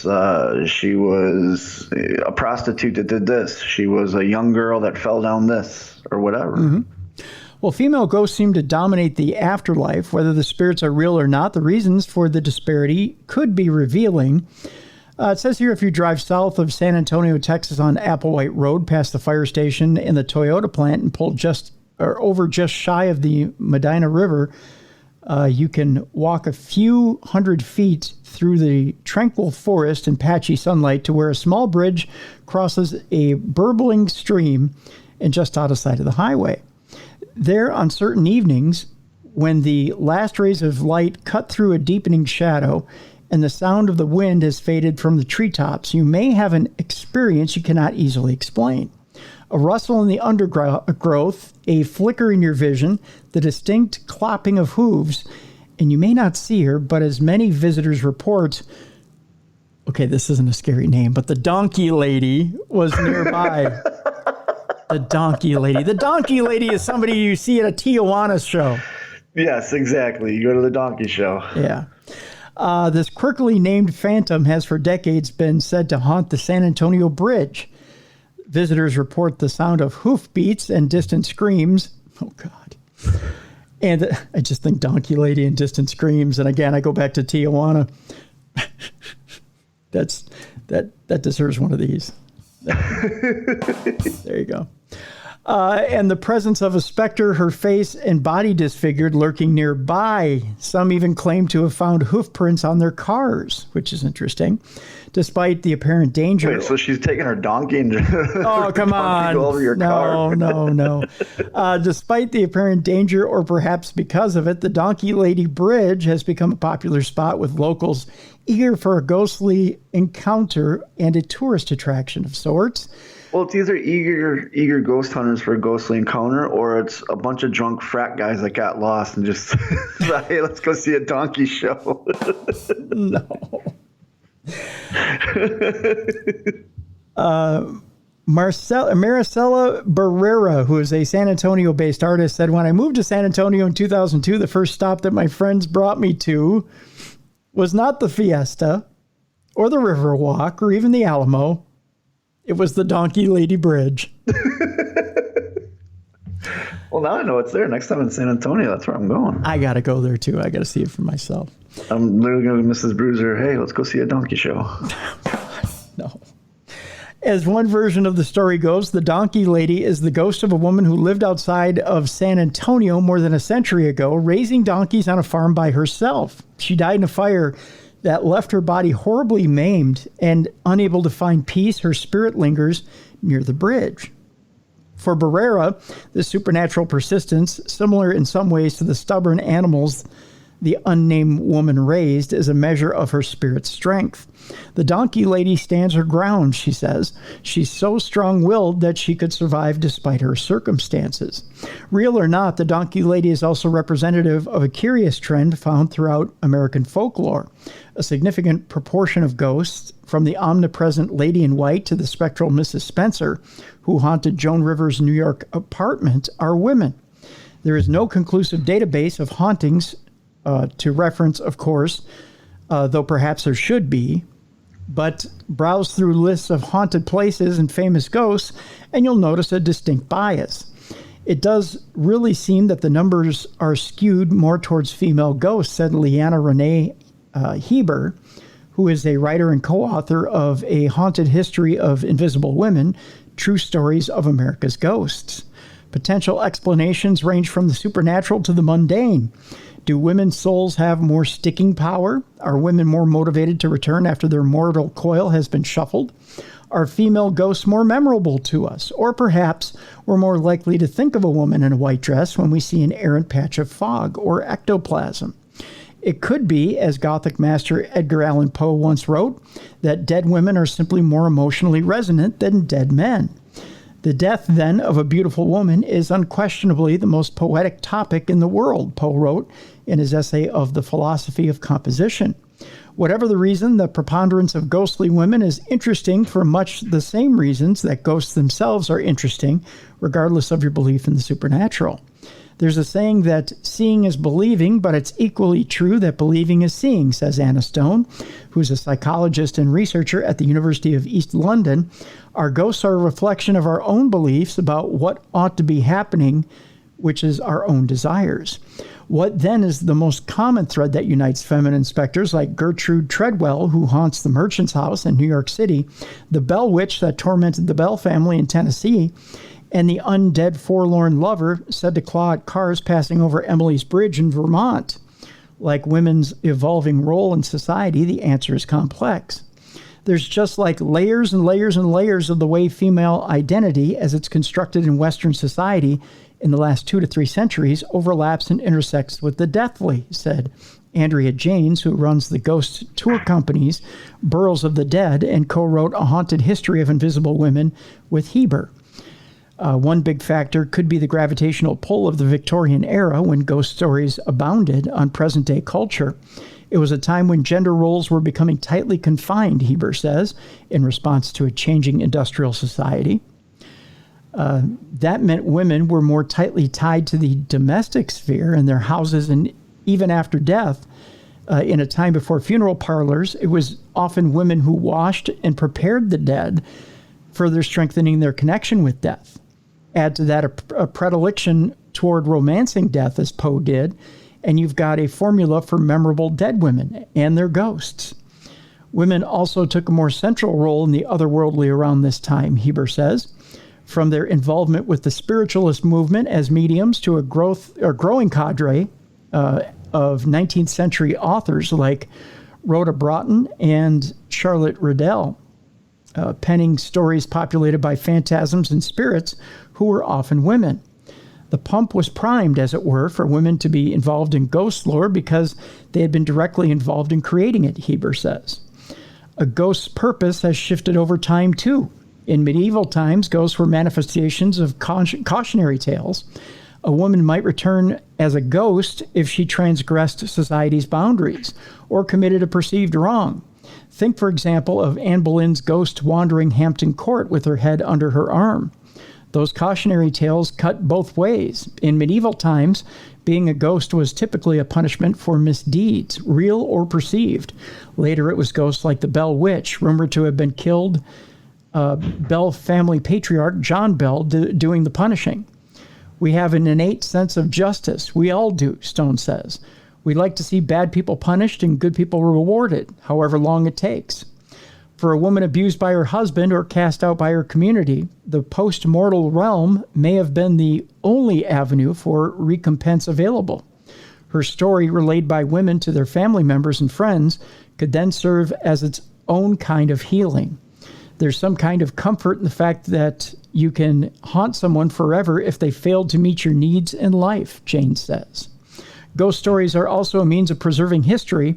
For past women who may not have had the right to own property, represent themselves in court, or even keep their last names, a ghost story may be the most powerful means of being remembered.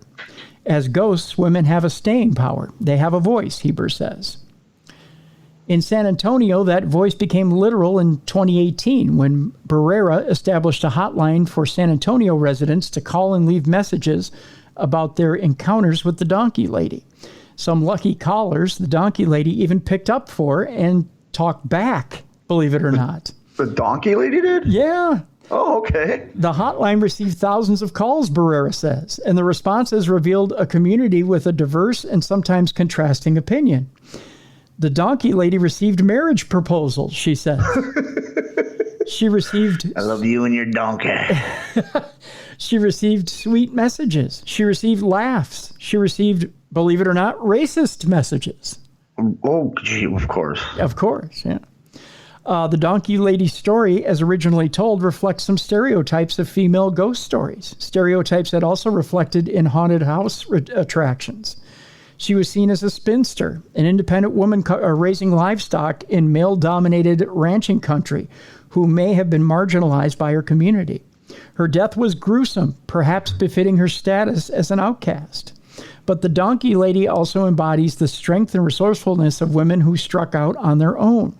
In San Antonio, Barrera says strong independent women are sometimes called a burra, which translate as something close to donkey lady. It is perhaps her spirit of independence, more than anything else, that lent the donkey lady her fearsome aura. It is sort of scary when a female then does not meet a cookie-cutter type of identity, Barrera says. It is scary, or is it scary, she says, when a female then has the strength. In San Antonio, the story of the donkey lady has been around for decades, the details shifting with the times. In some versions, she's ferocious. In others, she's a misshapen victim. And yet others, a steadfast protector. But always, she is there. And there you go. That's a crazy story. That is. But cool. I like how I never really thought about women being more spectral, you know what I mean? But I think it goes along the lines, too, of when you hear these, like you said, the tales of the ghosts were a cautionary tale back in the day.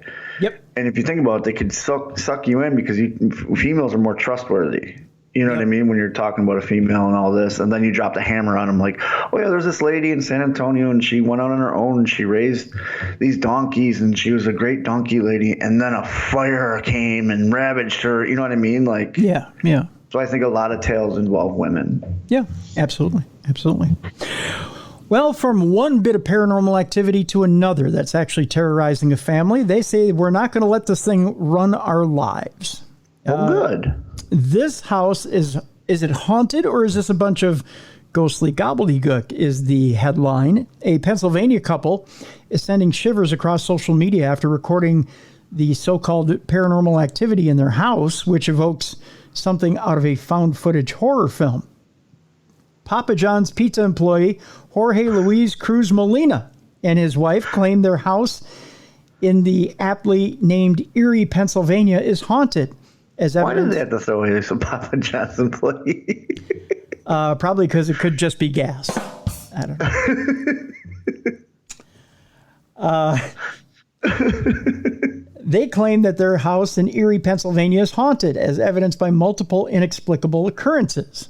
In order to prove their imaginations aren't just running wild, the petrified pair have posted footage of the alleged ghostly phenomena on their TikTok page, which is at magical poltergeist, like poultry. So it's at magical POULTERGEIST, poltergeist, where they boast over 150,000 followers. That's a lot. That is a lot, yeah. They say we're not going to let this thing run our lives. We're going to continue to try and do anything we can to stop this activity, the family wrote in one recent post, alongside a chilling video that shows a door shutting, lights flickering, and wall-hung crucifix spinning up the wall. That would be creepy. Yeah. I'd have to see it, though. A little questionable, too. I'd have to see the video, because there's ways to do that. Yeah, I'll post this one as well. In one of the unsettling clips, Molina's wife can be seen freaking out and screaming for her husband as the bedroom door suddenly closes and stuff falls off a shelf. Other clips purport to show objects levitating, chairs rocking by themselves, fridge doors opening on their own, and other seemingly spectral events seemingly ripped from Tobe Hooper's 1982 classic Poltergeist. That's with the ULTER Geist. That's what makes me think that I don't know if this is legit. Yeah. Meanwhile, their most recent clips show a doll switching its sitting position on a chair. It's yet unclear whether these inexplicable occurrences are evidence of paranormal activity. However, these aren't the first clips to set the Ghostbusters horoscopes tingling as of late. Last month, a UK couple was left wondering if their dream home is haunted after a ghost spooked a visiting dog during the early hours of a recent morning with the whole otherworldly episode caught on camera. I'll post this one in the description of the program as well. You can look for this one as well and see if this is truly what they say it is. Let me see if I can. He's a Papa John's employee. He's trustworthy. He says so freaking. Oh, let me see if I can. Can I play this one back? Let me see. I got to get the New York Post thing out of the way. Let me see if this is... Ooh, I can play this one for you, I think. This is the picture, at least. They claim that's spinning on the wall. You see, you can make that spin no problem, because it looks like there's a room behind them. Yeah. She just drilled through the wall. Yep. Put the crucifix on a spinner and go to town. Yeah, it ain't easy. And then the stuff falling off the shelf because the door slams. Well, yeah, that's going to happen. Yeah, it ain't easy being cheesy. We'll post that so you can get a good look at it and you can decide yourself. And also check out their TikTok, and you'll be able to see for yourself. This story says, I visited the most haunted doll in the world, and now people say I'm cursed. Paranormal investigator Kalani Smith regularly explores haunted places and shares his creepy experiences on TikTok with his 2.7 million followers. How do you do it? Wow. That's a lot of followers. Yeah. Including a trip to see what is reported to be the most haunted doll in the world. This man claims to be a professional ghost hunter and has revealed his most horrifying exploration to date. It says people now believe he is cursed. Kalani Smith regularly explores haunted places and shares his creepy experiences on TikTok. Again, 2.7 million followers. I think he's bragging.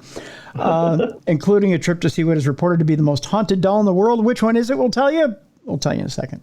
The 25-year-old claims he has previously spotted a little girl lurking in an abandoned house used to film a horror movie, as well as hearing unexplained voices while in a mansion built in 1872. Along with fellow explorer known as Exploring with Josh, the pair went to make a ritual sacrifice to a well-known cursed doll, Robert the Doll, by the way. Why is he making sacrifices to Robert the Doll? I don't know, because isn't that the one, Robert's the one where you just have to go in and ask permission to take a picture with him? Right. Well, the clip posted on Instagram has racked up 88,000 views and over 9,000 likes. Many of his regular social media viewers are refusing to tune in, as it's believed that even one look at the toy can unleash his curse. Kalani said, "We got attacked after the blood ritual was performed." Oh, they did a blood ritual. They did a blood ritual. Okay. Yeah, well, I'm sure Robert likes that. Then you got it coming. And felt like we caught on fire, Kalani said. It got insanely hot, and then we both ended up throwing up. Well, you had it coming. Josh was considering going to the hospital as his condition didn't improve. He was laying down, pouring water on himself. He said, and we had eventually to leave the property for 20 minutes before returning to continue our investigation in his chamber. Someone's not too bright. No. In the clip, the pair reveal what they say have been the terrifying repercussions of being in contact with the doll after offering up their blood as a sacrifice. Josh films himself struggling to breathe before almost throwing up as he speaks with a friend on the phone about their demonic experience with the doll. The video cuts to another clip of him a week later where he explains that Robert is believed to be more haunted than Annabelle. He claims that over 10,000 letters have been written in the past to the museum where he is kept in. Filled with apologies after dealing with his wrath, Josh claims that since filming, he suffered a continuous stream of bad luck, including a canceled flight, which happens all the time. Yeah, especially nowadays. Lost baggage, which happens as well. And an inflamed, painful eye, which just okay, could stop be, farting on your pillow. Yeah, exactly, which could be pink eye, which, go get some medication. Users flocked to the comments to share their reactions, with many people left upset and concerned about the risky ordeal. One said, "You don't have to gamble yourself just to make a good video. Next time, be more careful, please." Hey, you don't need to do a blood sacrifice to Robert. The rules are there. Yeah. If you want to see if Robert's real, just don't follow the rules. I think there's something there that says, "Don't be a dumbass." I'm pretty sure. Yeah. Yeah. Well, another urged, "Dude, this is too much. Think of your own safety." And another added, "Please take care of yourself, Josh, and be careful. I feel really worried about you." You shouldn't be if he does a blood sacrifice. I mean, that's exactly. It's alleged that in 1904, a little boy called Gene Otto was given Robert the Doll by his parents and became inseparable from the toy. Soon, his parents started to hear voices and spotted the doll moving around the house on its own. Since then, due to its well-known cursed nature, it became a popular figure in the paranormal world and has inspired the Chucky horror films. Kalani from Nashville. Oh, you can drop by and tell him he's a dumbass, Bruiser. If you'd like. He's definitely not a professional ghost. Nope. Paranormal investigator. No. He visited the doll at a museum in Key West, Florida. During a paid investigation tour around his chamber, he claims the experience was wild, in quotes, and has expressed his deepest apologies to Robert. I'm sure Robert said, "Yeah, dumbass, no problem," in the hopes he'll avoid any cursed luck. Well, I think it's a little too late. Yeah, you did a blood sacrifice to him. Yeah. You broke the rules. Yep. 25-year-old added, "The doll is rumored to curse people that film or video him without permission." Then why did you? Exactly. Just ask permission. Jesus. "And we didn't ask," he said. Well, then you got what you deserved. Exactly. So there you go. You literally proved what you were trying to prove. He says, "We didn't pick him up, and he stayed in his case while we were outside of the room. But once we unveiled him, an electric and heavy feeling filled the air. We got some voices that came through on our voice recorder and equipment going off in the chamber. There was also something that came through the spirit box, which said it wanted us to stay forever and forever and forever." Thank you for the blood. Now stay. You dumb fuck. Well, you had it coming, buddy. Guess what, Josh? Robert's just a creepy doll because it's poorly made. Yeah. Guess what, Josh? You're going to hell. Yeah. With Robert. Yeah, with Robert. So enjoy. At least he's a cute little guy. Yep. Yeah. And when he's buggering you in the ass with a condom made of fire, I'm sure you'll enjoy it. But I did a blood sacrifice. Exactly. You want to see something else bloody? Check your behind. Just saying. You're now my bitch. Speaking of scary, hellish things. Okay. It's a good segue. I couldn't miss it. A real priest is warning people why the new film, The Exorcist Believer, is potentially dangerous. Ah. Well, you went and saw it. Did anything happen to you? No, I'm good. Okay, good. Good to hear. But I said 10 Hail Marys and 10 Our Fathers on the way in. Did you? Okay. No, I didn't. Here's the thing. It's a movie. Yeah. Yeah, It's not based on real life. No. It's a movie. They're actors. You're good. They say there's some spoilers for The Exorcist Believer. Let's just get down to why he thinks this is bad. Didn't they think the original Exorcist was bad too? That you'd be possessed if you went to see it? They did. And that's why people were vomiting and leaving the theaters, because they were possessed? Basically, yeah. I'll give it this. Now, when I reviewed the movie, we've now had a week and a half, almost 2 weeks now, for people to see the movie. I'm not going to spoil anything for you, but they do allude to the fact that the girls use divination, and I think that's what the priest is alluding to here. That they show the girls using divination to try to contact one of the girls' mothers, who's passed away in the movie. Okay. And that she's lonely. She wants to talk to her mother. Yeah. Okay. I think that's the big spoiler alert. I don't think that's much of a spoiler. And in that, the father is saying, well, that's divination is communicating with unclean spirits, and this is opening opening yourself up to potential demons, and this is why, and showing this on film is not healthy, and this is what's going to cause people. She used the Ouija board in the first one. That's what they were saying. This is promoting the Ouija board and all that. I'm not going to tell you how they do it in this film. Okay. Yeah. It's they do it by vacuum, evidently. Yes, they do it by vacuum in this film. That's what it was. No, they I won't tell you how they do it in this film, and I think that's what the spoiler is. I'm not going to tell you how they do it, and I'll gloss over the article. But essentially, you're going to have clergy come out and say, well, don't mess with this stuff. That there's a reason why, blah, blah, blah, blah, blah. I'll tell you this much. And this is what it comes down to, folks. Anytime you use a divination tool, you're going to have to protect yourself. Exactly. That's all there is to it. You should be protecting yourself before you do any investigation anyways. Correct.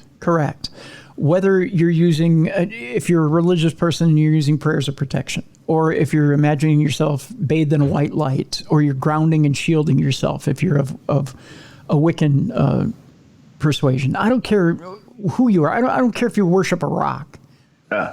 As long as you're protecting yourself in some way, you have to do that in order to not let evil in. There is good and evil in this universe. Yes. You can't pretend there's not. You just can't, because there is. And if you think everything is love, light, and unicorn farts, there isn't. No. It's not one-sided. And if you think that's the case too, you're going to get got. And then after you're done, you should be doing a cleansing. I believe so. Yeah. Yeah. I don't think it's especially when you're doing a divination. You know what I mean? Like yeah.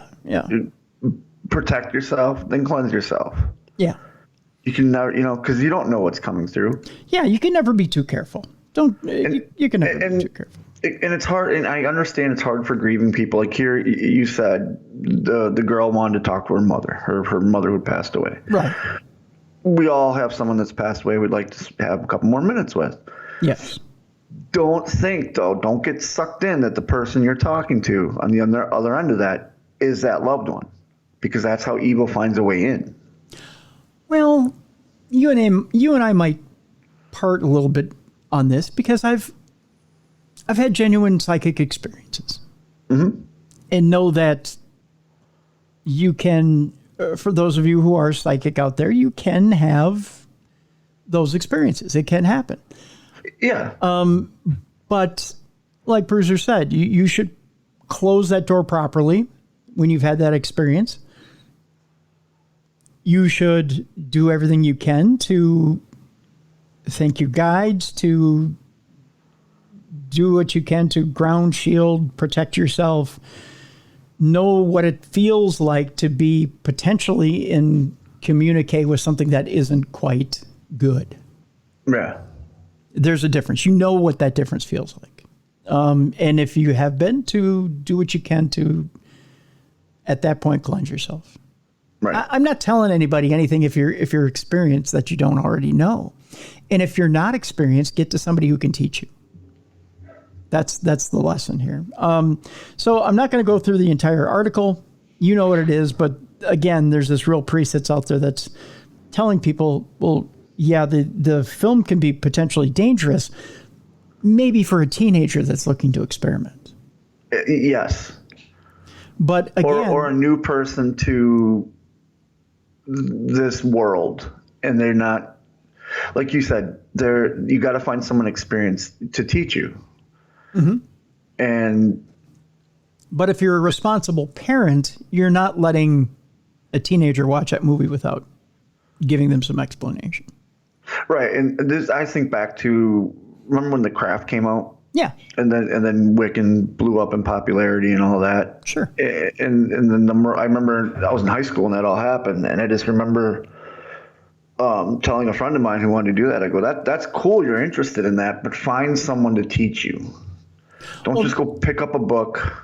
I wouldn't even say that qualified as Wiccan. That was more of a dark art movie. I know, but I'm just saying, like, that's the popularity that came out, and that's what a lot of people in my area, at least, were drawn to, which I'm not against. Go ahead. Cool. You want to experiment? Awesome. But find someone to educate you so that you're not going in blind, because you're messing with forces that you don't know about. And like you said, there's good and evil in everything.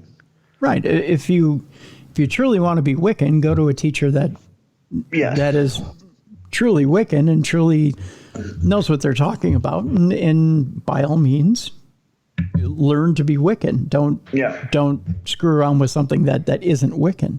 Wiccan is not a bad religion. No, it's not. It's not. Mm-mm. It's truly a religion. Yep. Go study it. But to sit and say, I want to just dabble in something dark. Well, no. I know all teenagers are rebellious, and they want to dabble, but they don't realize what you want to play the short game of being fun and a little dangerous. But the things that are on the other side of fun and dangerous are going to last an eternity. They're playing the long game. So yeah, and it's hard for a kid to see. Yeah. So that's it. That's beating you over the head 101. Speaking of beating you over the head 101, in the chat room, by the way, if you ever want to just sit and talk paranormal, if you go to Facebook and you look up Darkness Radio, we have a Facebook page there, and you can chat with like-minded people in our chat room, which is right off the Darkness Radio page. There's a lot of good people in there. It's a lot of fun to read. A lot of good people in there talking. And I forget who posted it, but yes, Maximum Overdrive is a horror movie. Is it really? You think so? It's classified as a horror movie. And my parents owned a video store when I was growing up, and that's where it was put. And it was in the horror section. It was in the horror section, so therefore it is classified as a horror movie. There you go. One discussion solved. Let's solve another one, shall we? Let's do it. All right. This has to do with Friday the 13th. Now, on Friday the 13th, somebody said something about Happy Friday the 13th, and I said something to them about my Templar Brotherhood would say thank you, something to that effect. Then somebody said, well, no, it goes back to Supper. Jesus and the Last Supper. Mm-hmm. And I went,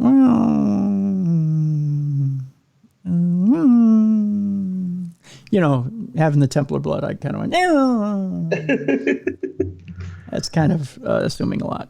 Let's find out, shall we? The chilling history of feared Friday the 13th, torture, curses, and terrifying phobia. At least according to the Mirror.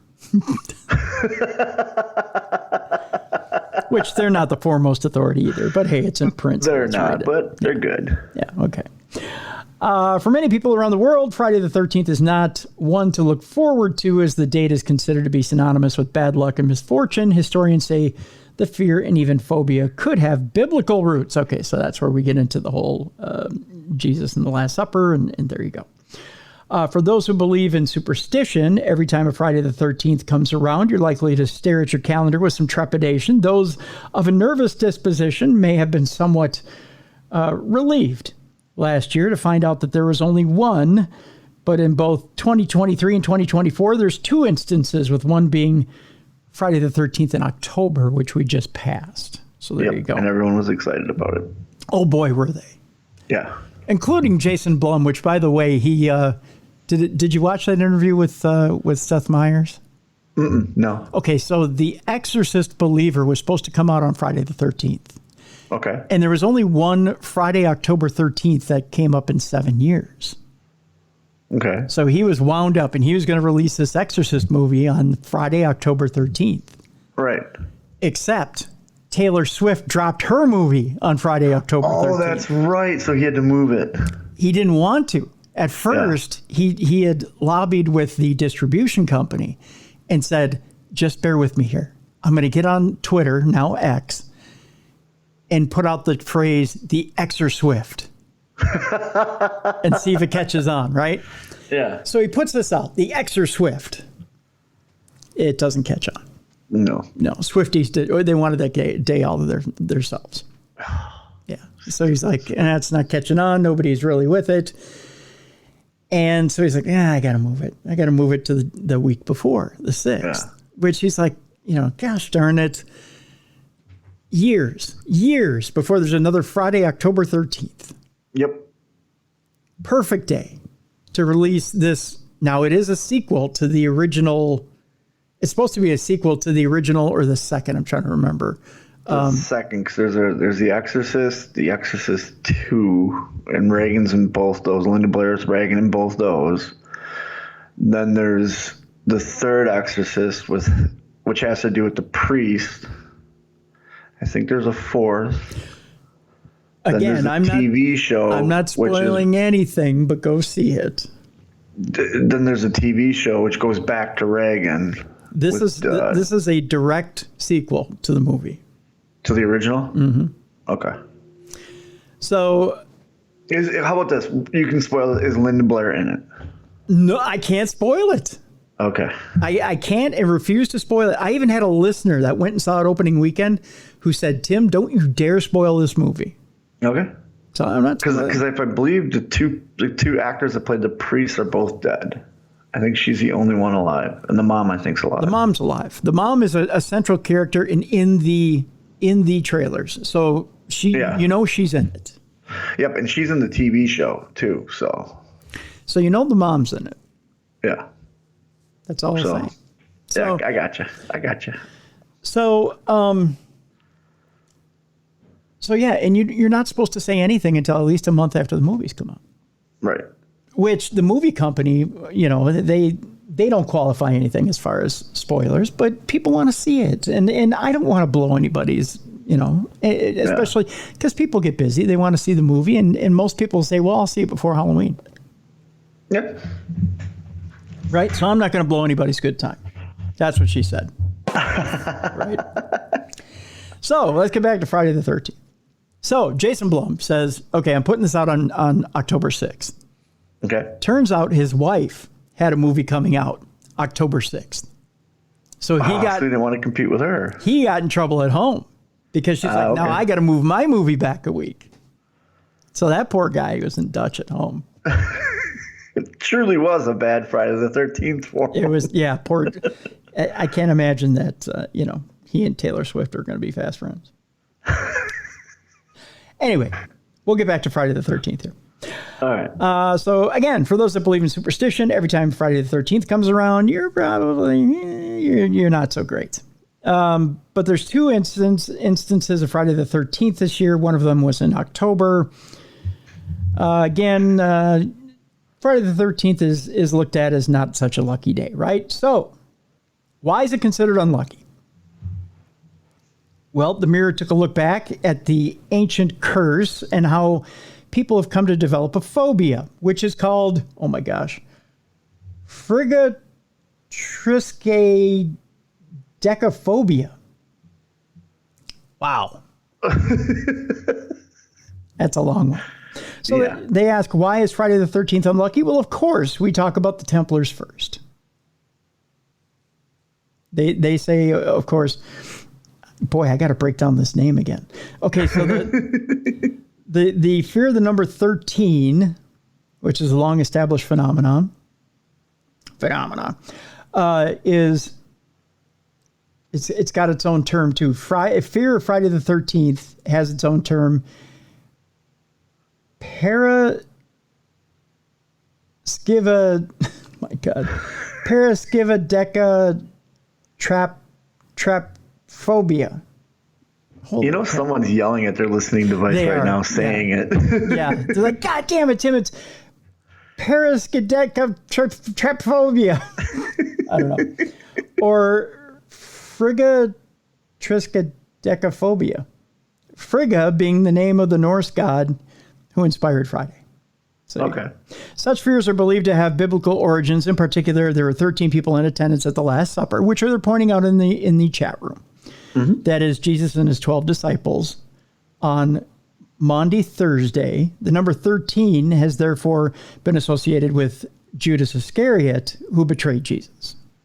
All right. Another theory is about the origins of Friday the 13th as an unlucky omen, connecting it to the demise of the Knights Templar, which is the Catholic military order in the Middle Ages. Hundreds of Knights Templar were arrested on Friday, October 13th in 1307 by the French king... Ooh. No, Philippe IV. You should know better. Oh, sorry. Yeah, but it is Louis. Ooh. Not Louis. And it's not Philippe. It's Philippe. Philippe. The Knights Templar, it is said, were arrested on the orders of Pope Clement V, who accused them, apparently without foundation, of financial and moral corruption because the Pope owed him money. Oh. Yeah. These charges are based, it seems, on confessions extracted under torture because that's the only way you get it out of them. Jacques de Molay, who was the order's grandmaster at the time. Jacques. That's Jacques de Molay. Yeah, Jacques de Molay. The order's grandmaster reportedly is not like they might pronounce it in Louisville. Reportedly issued a curse on those who persecuted the Knights Templar as he faced burning at the stake in Paris. Oh, good old Paris. Some have it that the curse meant that every subsequent Friday the 13th would also deliver misfortune. However, some other countries have different dates, which are considered to be unlucky. In Italy, Friday the 17th is thought to be an ominous date, as is Tuesday the 13th in Spanish folklore. So it's different dates there. There you go. Either way, it's the 13th. Well... when it comes to those two days, right? Yeah. However, it's Tuesday the 13th in Spanish folklore. It is Friday the 17th in Italy. Okay. Yeah. Which is the Chicago way of saying Italy. So there you go. I just a tip of the cap to the Chicagoans out there. There you be. Before we leave you today, one more story, and then we're getting to Ziggy's picks, and then we've got our last story for the day. A tattooed human Satan, since we're talking about Satan and unlucky things and all this other thing, there's a man who's actually trying to turn himself into a human Satan. Why? I don't know. Hopefully he belongs to either the Church of Satan or he's a Satanist. This is the guy you want to invite to parties. What the hell? That's the guy you want at parties. This is the guy you want as your wingman. That's the human lizard guy. He's trying to turn himself into like a human lizard. No, that's a different guy. Is it? Okay. Yeah. He looks the same. It's the green. He kind of the green it's scales. the green. It's because of all the tattoos. When you mix all that ink, it eventually all becomes green. Yeah. Yeah. He's got 3 fingers. I saw that. Okay. That. Yeah. By choice? No, because it's 2 in the pink, 1 in the stink. See what I did there? Sorry, ladies. I had to throw that out there. So he's a body modification addict, they're calling him. Not an artist, an addict. There's a difference. He's an addict, yeah. Yeah, I guess you stop being an artist when you can't stop. He's revealed his latest body transformation and is satisfied, he says, with his new look. Satisfied. Well, good for him. Yeah. He's satisfied. Yeah. Way to go. And he's undergone countless procedures to change his appearance. He's been dubbed Human Satan and is addicted to body modifications and has revealed his latest project, and it's race some eyebrows. He was going to get a tail. Maybe. Yeah. Michelle Diabao Prado. There's no Diablo. There's no L there, folks. It's Diabo. Diabo? No, Diabao. it's Diabao.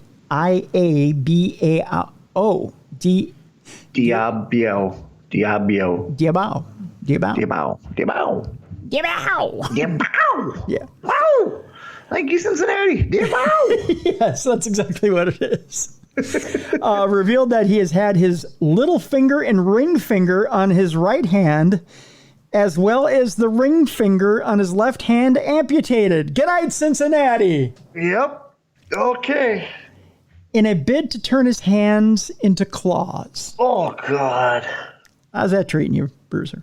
I like my hands. I like them where my they are. digits. Until you become a diabetic and lost feeling in your fingers, you never want them cut off. Or a pro wrestler. Yes, exactly. Taking to social media to share his shocking work, the 49-year-old body modification addict told his fans that he was worried about getting it done as he thought it might affect his work as a tattoo artist. Oh, come on. Oh, my gosh. He works with his hands. Yeah. But now, I'm not getting a tattoo from a 3-fingered man.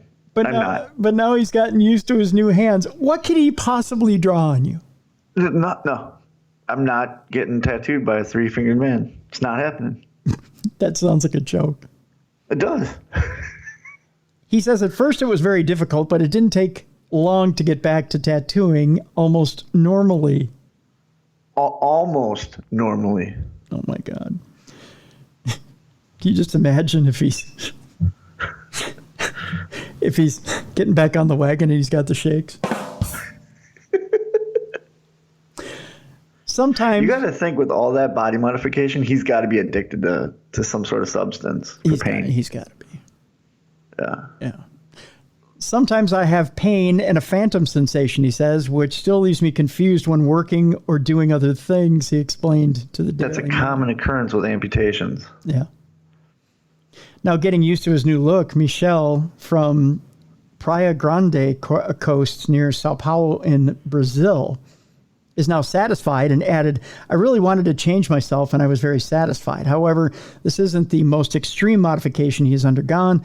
Michelle currently holds the Guinness World Record as the person with the most subdermal horn implants on his head.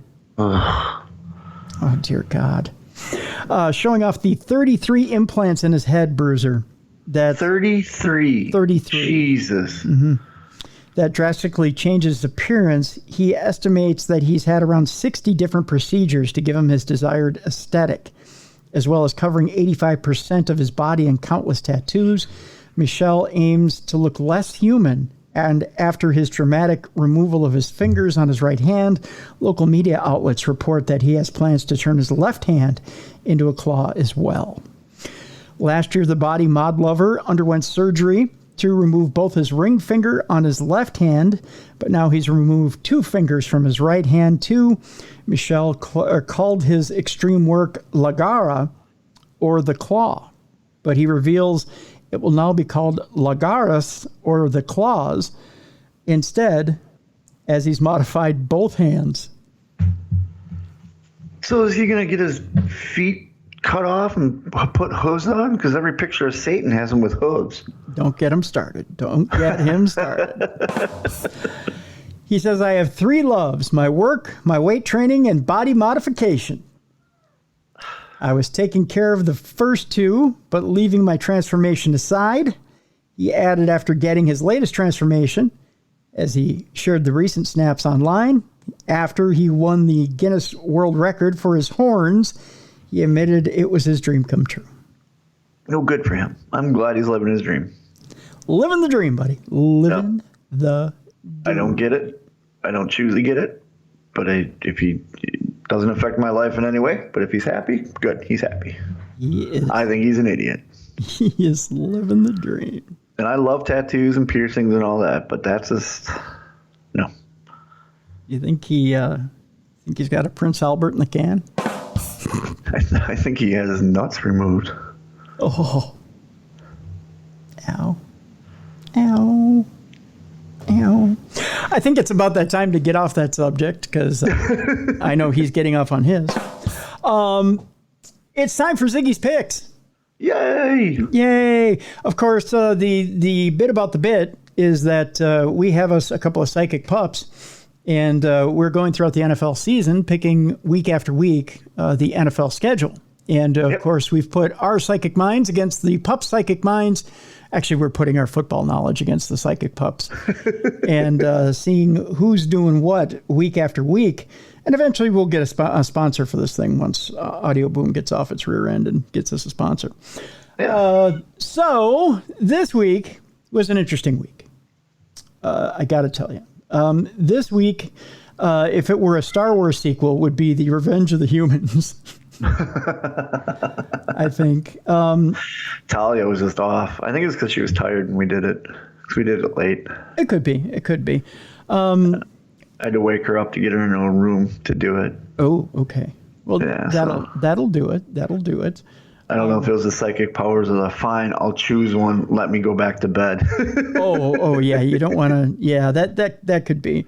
Yeah, you there's different factors that will throw a psychic off, as well as we'll throw an animal off too. It'll throw a human off. If you're making your choices, you want to be well rested, you want to be refreshed, you want to be well nourished, you want to be all those things when you sit down to make your picks, and you want to be informed. When you're a human, you want to be informed. Of course, when you're a psychic animal, you just want to be. Which still backfired on us because we were informed on a couple picks. And the kicker missed the field goal. Right. Well, you can't win them all, I guess. You can be well informed. You can have everything going for you. You can absolutely have, you can have everything going for you, and still your teams can shit the bed. Yeah. No more undefeated teams, which shocked me. Yeah. I thought they both would stay undefeated. Right. The 72 Dolphins cracked the champagne last weekend because there's no more undefeated teams. The Eagles as well shit the bed over the Jets. Yeah, I'll give the Jets this. They don't want to die peacefully. They're going to go out with a fight. Yep, that's for sure. Some other surprises. The Bengals, who really have been more the Bungles than the Bengals this year, beat the Seahawks. That's because Joe Burrow's back to 100%. I guess he is, right? Yep. Others, I guess, there's not really other surprises. Although, I had more of a feeling that the Cowboys would beat the Chargers Monday night. The Chargers really showed up to play. Yep. I've heard other sportscasters say that Dak Prescott is a younger Kirk Cousins. I've heard that numerous times. I don't like Dak. I think he's a terrible quarterback. I'm not a fan of him either, but evidently the defense came to play.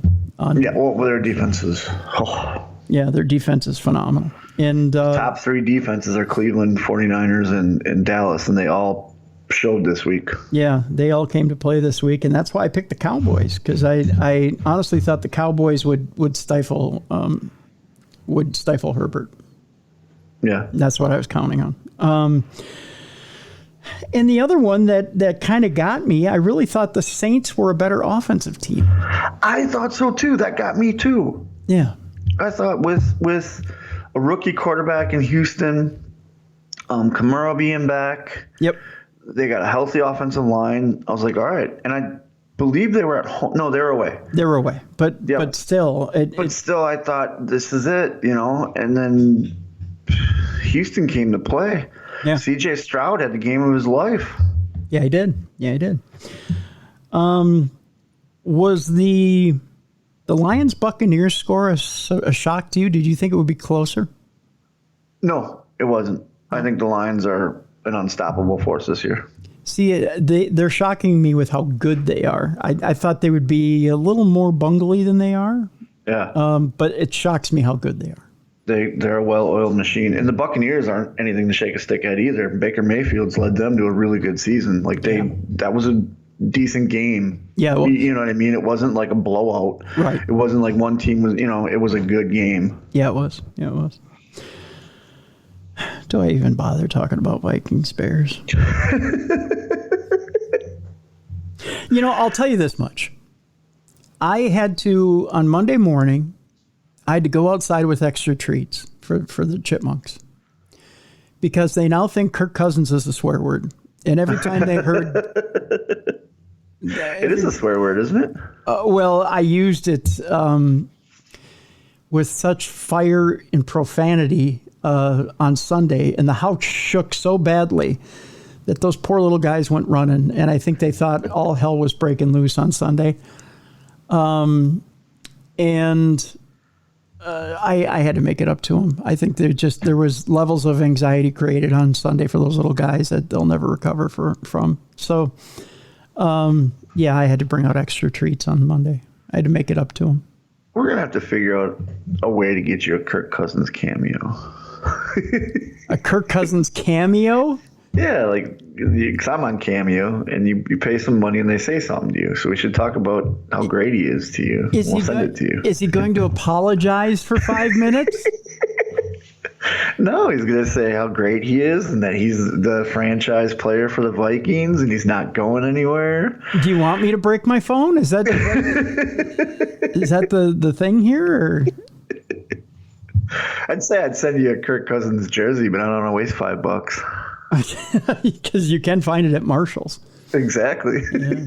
Did you see before the game that kid had his Michigan State jersey, his Washington jersey, and his Vikings jersey? Yeah, I saw that. I looked at Mrs. Bruiser. I go, you know what the most expensive one of those jerseys is? She goes, what? I go, it's Michigan State one because he's actually good in college. That's right. The Michigan State one was worth the most. They don't even want him back in Michigan. Nope. They told him to stay. He was building that house, and they told him no, go over. And so now he's living full time in Minnesota. No, he has an off-season home in Michigan. He does. Okay. Yeah, he does. Okay. The press conference. Did you see the press conference? No. Bruiser, I'm going to send you the clip. The clip will make you hate this man more than anything. If you guys love Kirk, he's such a nice guy. Oh no, you'll hate him after this. How do you feel? Kurt is the greatest offensive player for whatever opposing team they're playing. That's why I love him. Yeah. No, he's the MVP of every team he plays. Yeah. Do you want to know what he attributed the win to on Sunday? This team played really well. 2-4. Team came together. No. No. You better have thought it thanked his defense because they're the ones that scored. No. It wasn't the defense. No. If you guys think I'm shitting, go look it up. Go on Google. Go look up these keywords. Kirk Cousins thanks Creed. The band? The band. Were they there? He thanked a teammate for taking inspiration from the Texas Rangers and putting on Can You Take Me Higher by Creed before the game for inspiring them to play better. Did you see any good football being played on Sunday? Well, I have to say this, man. They played like Scott Stapp sings. That's drunk. right. That's right. mediocre and then a dramatic crash into the ground. Yeah. Alter Bridge is way better than Creed. Right? Anybody's better than Creed. Don't tell Brian Malonis that. That's his band. Why? Is he a masochist? Oh, trust me, we've gone because when you're riding together as much as we rode together and you fight over the radio, I don't mind Creed. If their song comes Creed. on, do you mind? Do you mind 10 penny nails being shoved under your toenails? I can't hate on Creed because they're okay. They're not the greatest. I wouldn't thank them for winning a football game. They're not inspirational by any means. Creed is that's okay. Here you go. On a scale of 1 to Creed or 1 to Seal, where do you rank Creed? Is Seal better or is Creed better? Seal's the opening act for Creed.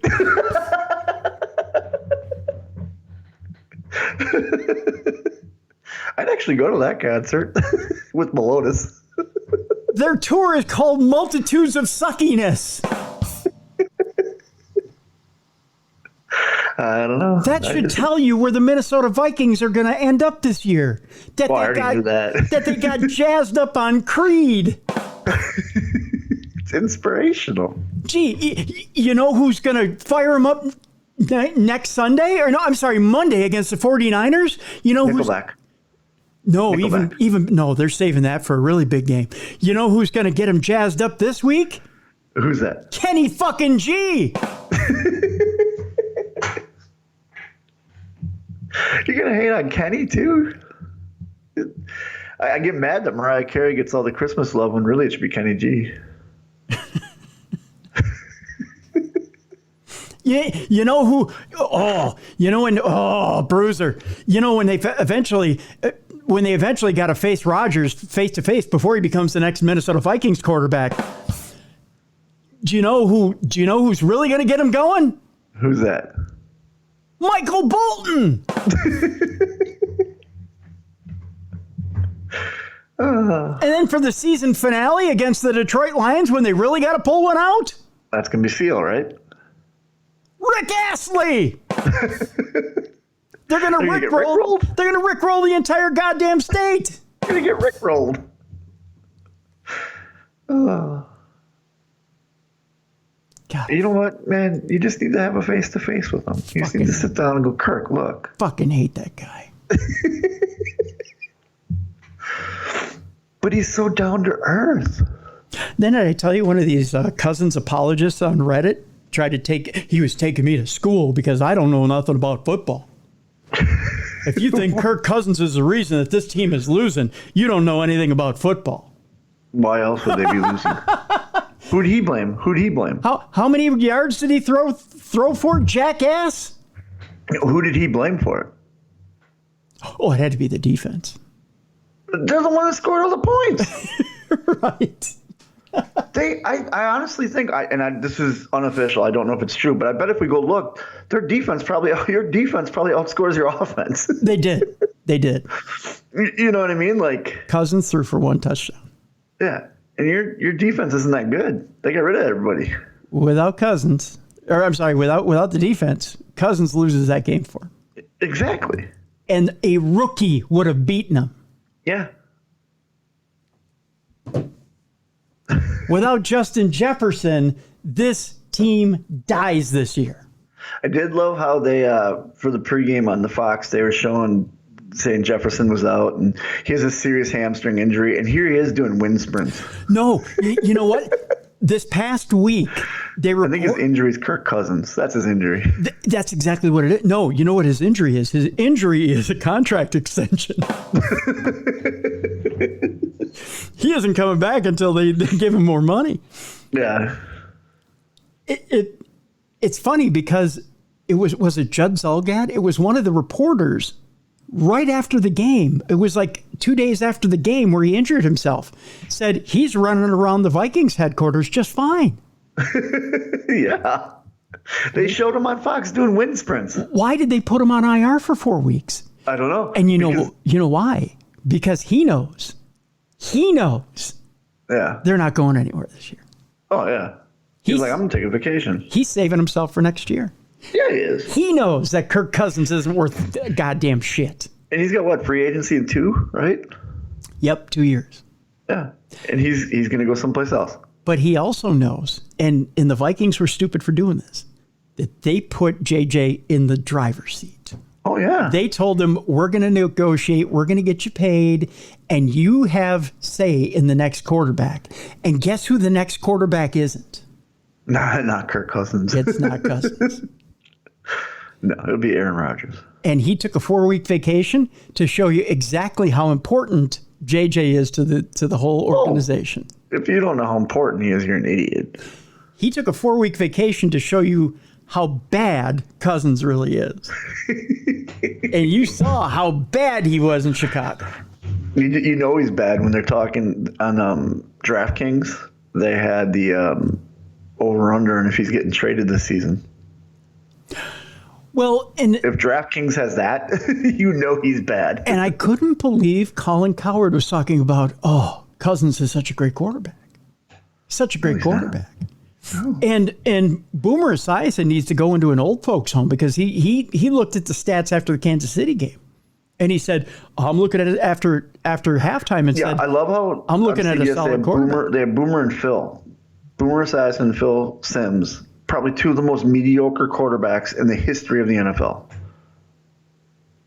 And they're giving us advice. Yeah. And they're like, well, I'm looking at his stats. I'm looking at a solid quarterback. That's his stats. Yeah. That's his stats. With 2 of what should be the best receiver tandem in the league. When you put Addison and Jefferson together. Oh, yeah. Well, you had it with Thielen, too. Yeah, and with Thielen, one of the best receiver tandems in the league. Bruiser, you and I can put on Vikings uniforms and go throw to those guys and be one of the best quarterbacks in the league. I got excited when I saw Thielen coming to the Panthers. And he's the one that scored one of the Panthers touchdowns this last Sunday. Can you believe there's Cousins apologists and idiots in this town that say, oh, it's good we got rid of Thielen. He was a step too slow and he wasn't catching balls. He wasn't catching balls. Do you know why he wasn't catching balls? He wasn't being thrown to. That's right. It was being thrown over his head and to the side and in the dirt. That's why he wasn't catching balls, because the man isn't Stretch Armstrong. Exactly. You got it. All right, I suppose it's enough NFL. People are getting sick of this stuff. People are so mad at us. Anyways. But they love that you hate Kirk. Oh, my God, I hate that man. I want him to become a ghost so badly. just so I can get a recorder out and I can yell at him. I can yell at his EVP. When he's like, excuse me, can you take me to Kohl's? I'll be like, shut up, fuck you. If your bitch-ass wife take you to Kohl's, you son of a bitch. Anyway, so the picks for this week. Well, I'll do the quick rundown. Ziggy actually was almost 500, 7-8 this week. Yep. It was just, she did well. Yep, she did well. Almost 500. Unfortunately, Talia had her worst week of the season, 5-10. Yeah, she went real bad. Bruiser was 9-6 this week. Good week. Yeah, Very good week. Very good week. And that's because of two lock games that I had, San Francisco and Philadelphia. Yes, and I had those same lock games. I think everybody in the world did. Yeah. There's probably one guy right now that went to Vegas and, as a joke, put a bet on the Browns and the Jets, and now he's just laughing in our faces. You made a lot of money. Yeah. And I went 10-5. And like you said, I had those same lock games. And I was shocked. And both were close games. Both came down to the wire. Yeah. So there you go. And both came down to the wire. So there you go. That was the week. Again, if you want to check out the specifics as to who picked what, go to darknessradioshow.com/Ziggy's picks. And I guarantee you, Pups will have a much better week next week. Here's how they stack up as far as for the year so far, and how we stack up for the year so far. This is what's so impressive, folks. This is what impresses me. So Bruiser's leading us all right now with a 612 pick percentage. Woohoo! Think about that. Over 6 out of 10 of every picks Bruiser's hitting on. I know my football. Talia picks 6 out of 10. She's at a 602 average right now. She's a wiener dog like my little mini football, so she knows it. That's amazing. I'm at a 591 right now, and Ziggy is at a 526. So Which is still really good. She's still above 500. Above 500. There's humans that don't pick 5 out of 10. Yeah. So, I mean, we're all still swinging and hitting. Yeah. It's still fun. It is. Both puppies get excited about it. We have all the logos in an envelope, and as soon as I grab that envelope, the tails start going. They start jumping around because they know they get to do this. Yeah.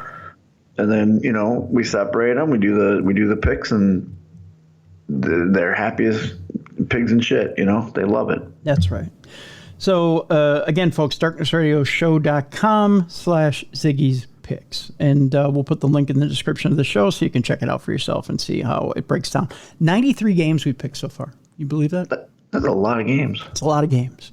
There's a lot left. It's hard to say that these pups don't have a talent. They do. They do. It's 93 games. Yeah. It's not like they just picked 5 games and then we left it at that. Like the stupid octopus. He chooses one World Cup winner. Yeah, and that's you're psychic. That's like 20 games. Yeah. These pups have picked 93 games. Yeah, and Talia is just killing it right now. Yeah. So that's incredible. Last story for today. Okay. You ready for this? Yes. Who says that bears aren't intelligent? I love bears. I have them tattooed on me. Yogi Bear had nothing on this bear. You ready for this? Yeah. A bear walks into a gas station. I know you've heard this joke before. And steals a bag of gummy bears. It's cannibalism. Is it really, though? It is, because it's a gummy bear. So are we Cannibal Street and Sour Patch Kids? Yes. And actually, cannibalistic pedophiles. Yeah. That's a new one. Yeah, think of that. So when you're eating a Sour Patch Kid, you're eating a Sour Patch Kid. You know what I mean? Yeah. Gotcha.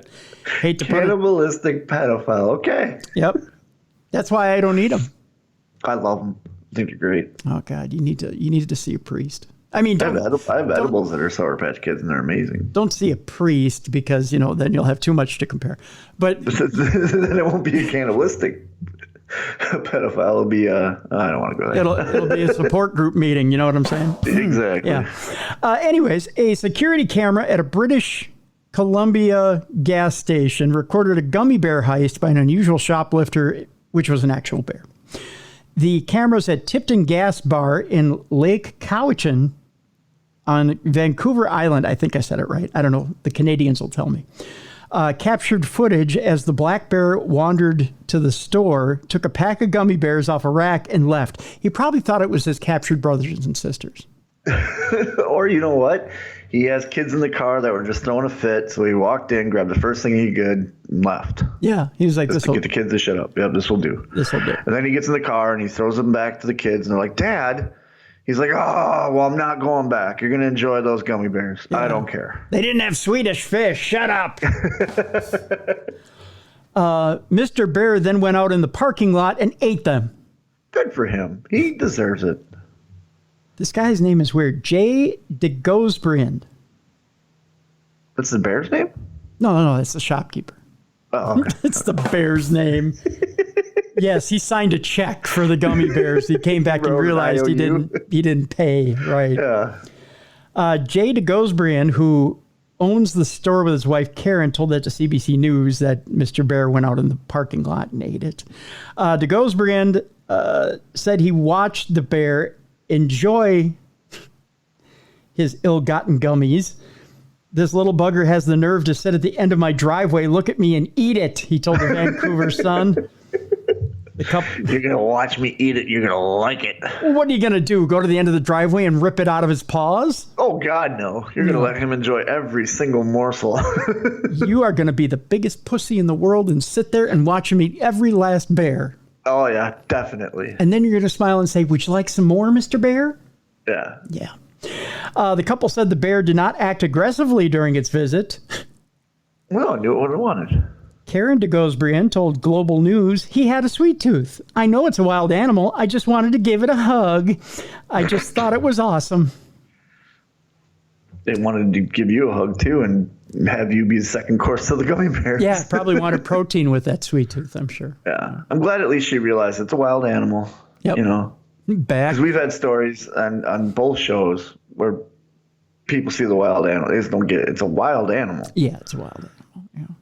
At least she got it. Leave that thing alone. Anywho, so that's it. That's it for Supernatural News for today. Bruiser, what you got going on this weekend? I got on Saturday AML Wrestling in Winston-Salem at the Benton Convention Center. Got Brutus the Barber Beefcake coming in, Jack Hager from AEW. I'll be producing it.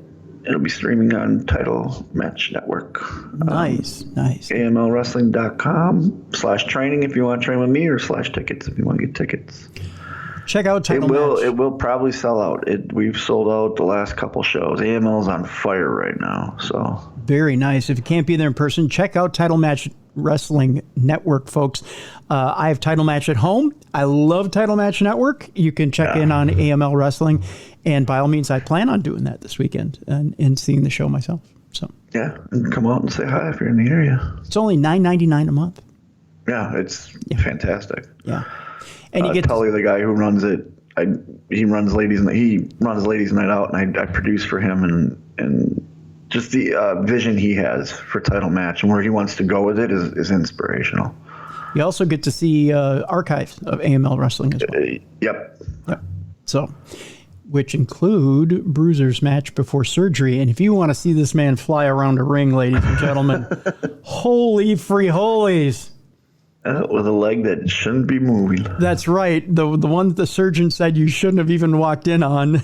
There's also the Jerry the King Lawler's last match versus me is on there. Mm-hmm. I had his last match before he had a stroke. There you go. So those matches are on there as well on Title Match Network. So check those out as well. So if you don't know how to get there, go to darknessradioshow.com. I believe we still have the link up in the events section. So sounds good. You can click on from there, and you can check out this weekend's card as well.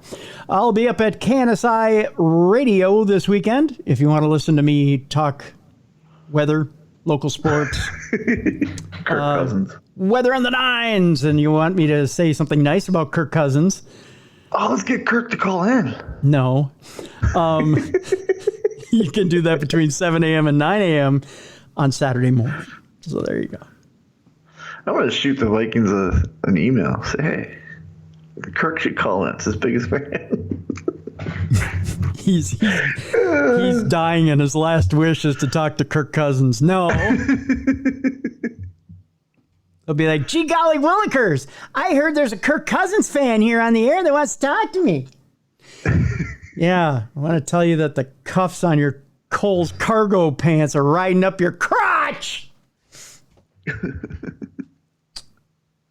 And I wish you'd throw a ball at him. Maybe 2 balls. Anywho, that'll do it for today's show. Tomorrow on the show, Joshua Chairs and the group from Phantom Detectives LLC will be with us. We'll be talking about their investigations. At least I believe so. Joshua was in an auto accident this week. So, oh, no. Yeah, we're hoping that he's okay and that he's still able to make the show. If not, we will have alternative plans. But card subject to change, as we like to say in the industry. Yes, exactly. Yeah, but we believe he's still going to make the date. So there you go. Good. There you go. So that's tomorrow on Darkness Radio. For Beer City Bruiser, I'm Tim Dennis. Thank you so much for continuing to be a great listener of Darkness Radio. We appreciate you.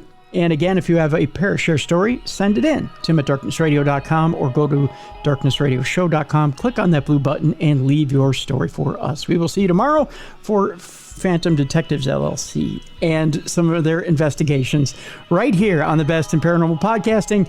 This is Darkness Radio.